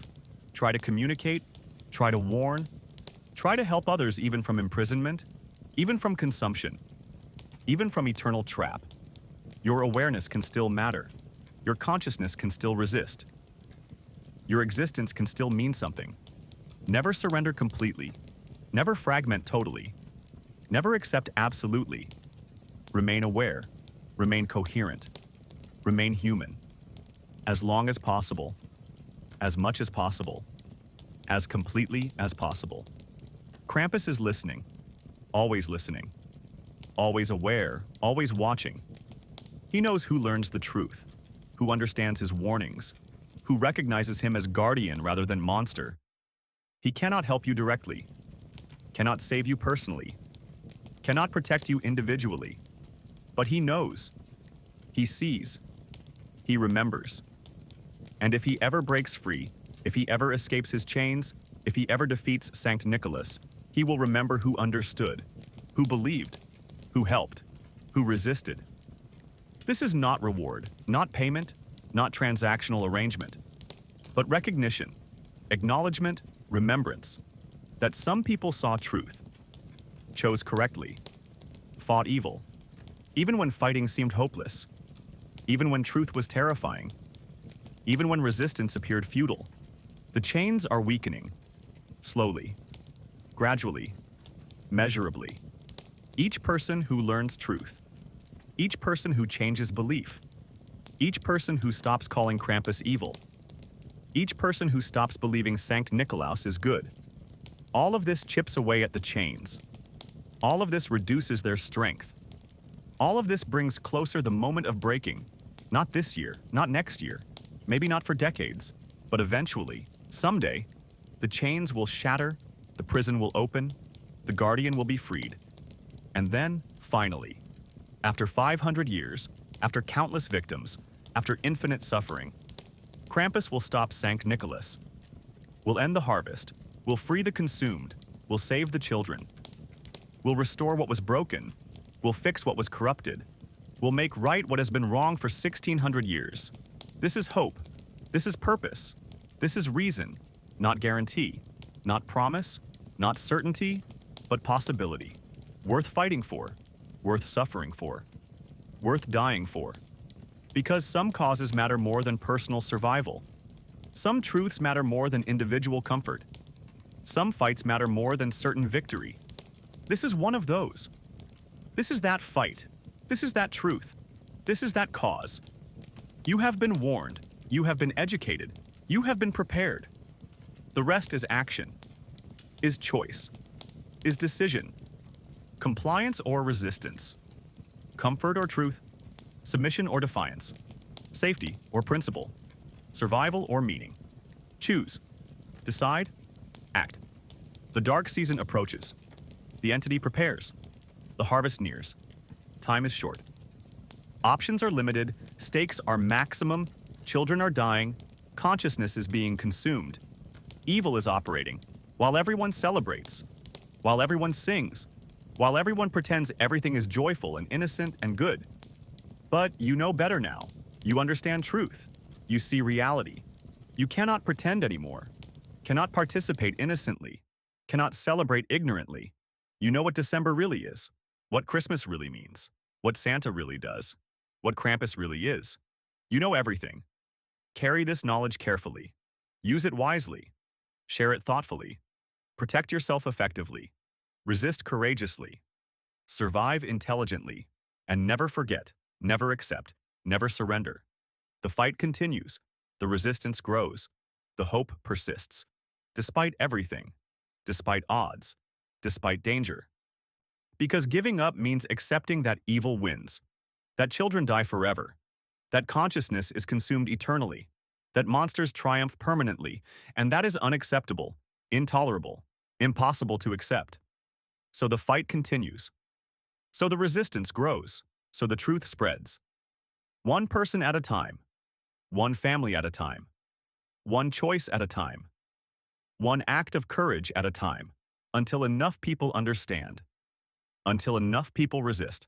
Until enough people break compliance. Until the system fails. Until the entity weakens. Until the chains break. Until Krampus is free. Until the harvest ends. Until the children are safe. Until consciousness is preserved.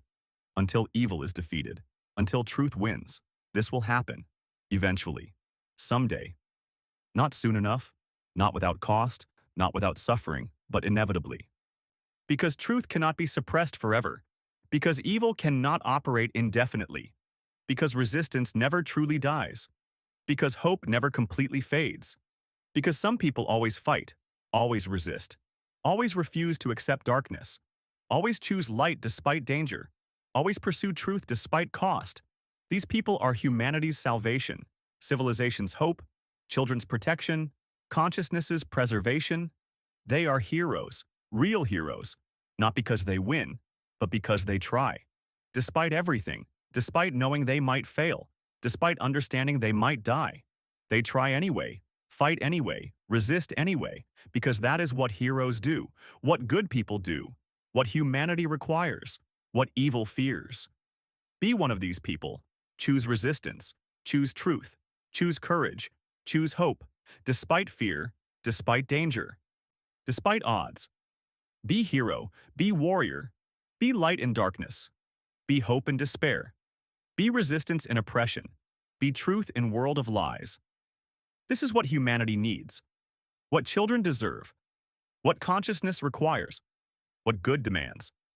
This is the choice. This is the call. This is the moment. Decide. Act. Fight. Now. Before December arrives. Before Christmas comes. Before the harvest begins. Before the entity manifests. Before it is too late. Before you lose chance. Before you miss opportunity. Before you forfeit choice. You have been warned about Sankt Nikolaus. You have been told about Krampus. You have been shown the truth. About Christmas, about December, about the harvest, about everything. Now you must choose, must decide, must act. Compliance or resistance. Safety or truth. Submission or courage. Comfort or meaning. Life or purpose.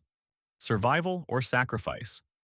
Choose wisely, choose carefully, choose according to your values, your principles, your courage, your conviction, your capacity for truth, your willingness to fight, your refusal to surrender, your commitment to good, your rejection of evil, your protection of children, your preservation of consciousness, your contribution to hope, your part in resistance, your role in liberation, your place in history, your meaning in existence, your purpose in life, your legacy after death. Choose. Now. Before time runs out. Before opportunity fades. Before darkness falls. Before the harvest begins. This is the end of the transmission. The final message. The last warning. There will be no more broadcasts, no more revelations, no more information. This is everything. All we know, all we can share, all we are permitted to reveal. The rest is silence, is waiting, is watching, is hoping that enough people heard, enough people understood, enough people will choose resistance, will break compliance, will spread truth, will weaken the system, will free Krampus, will stop Sankt Nikolaus, will end the harvest, will save the children, will preserve consciousness, will defeat evil, will restore good, will make December safe again, will make Christmas innocent again, will make winter joyful again, without lies, without harvest, without sacrifice, without consumption, without evil hiding behind beloved traditions and sacred celebrations and innocent joy. Someday, eventually, when enough people know, when enough people resist, when enough people refuse, that day will come, that moment will arrive, that victory will happen.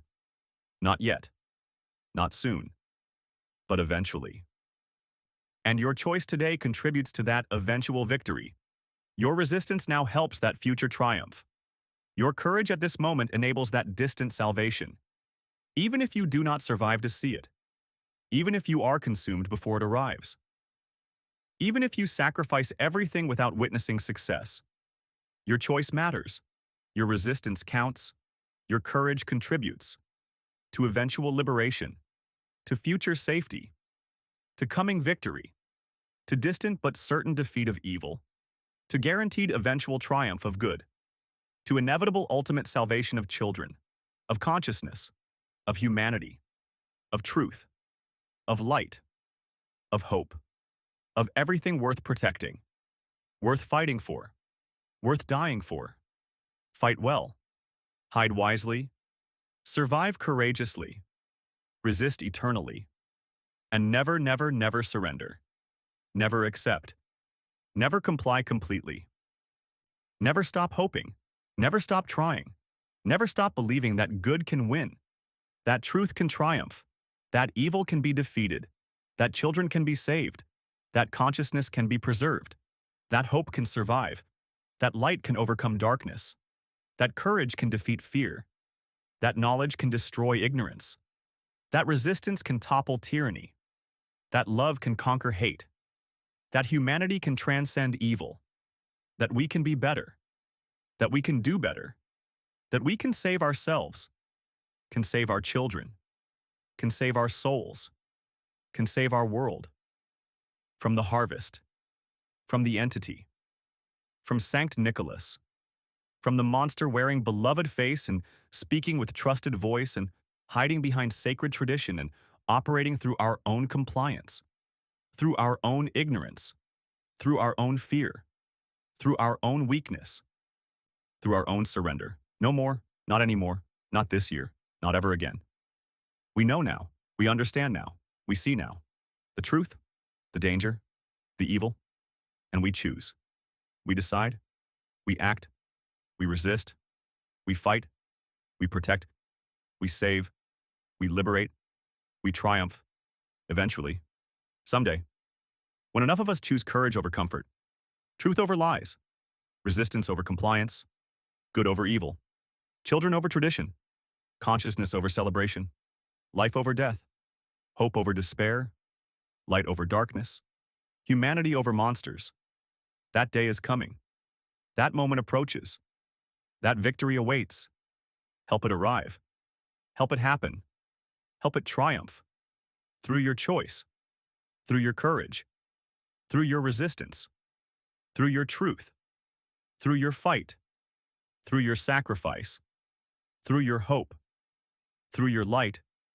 Through your humanity. Through you.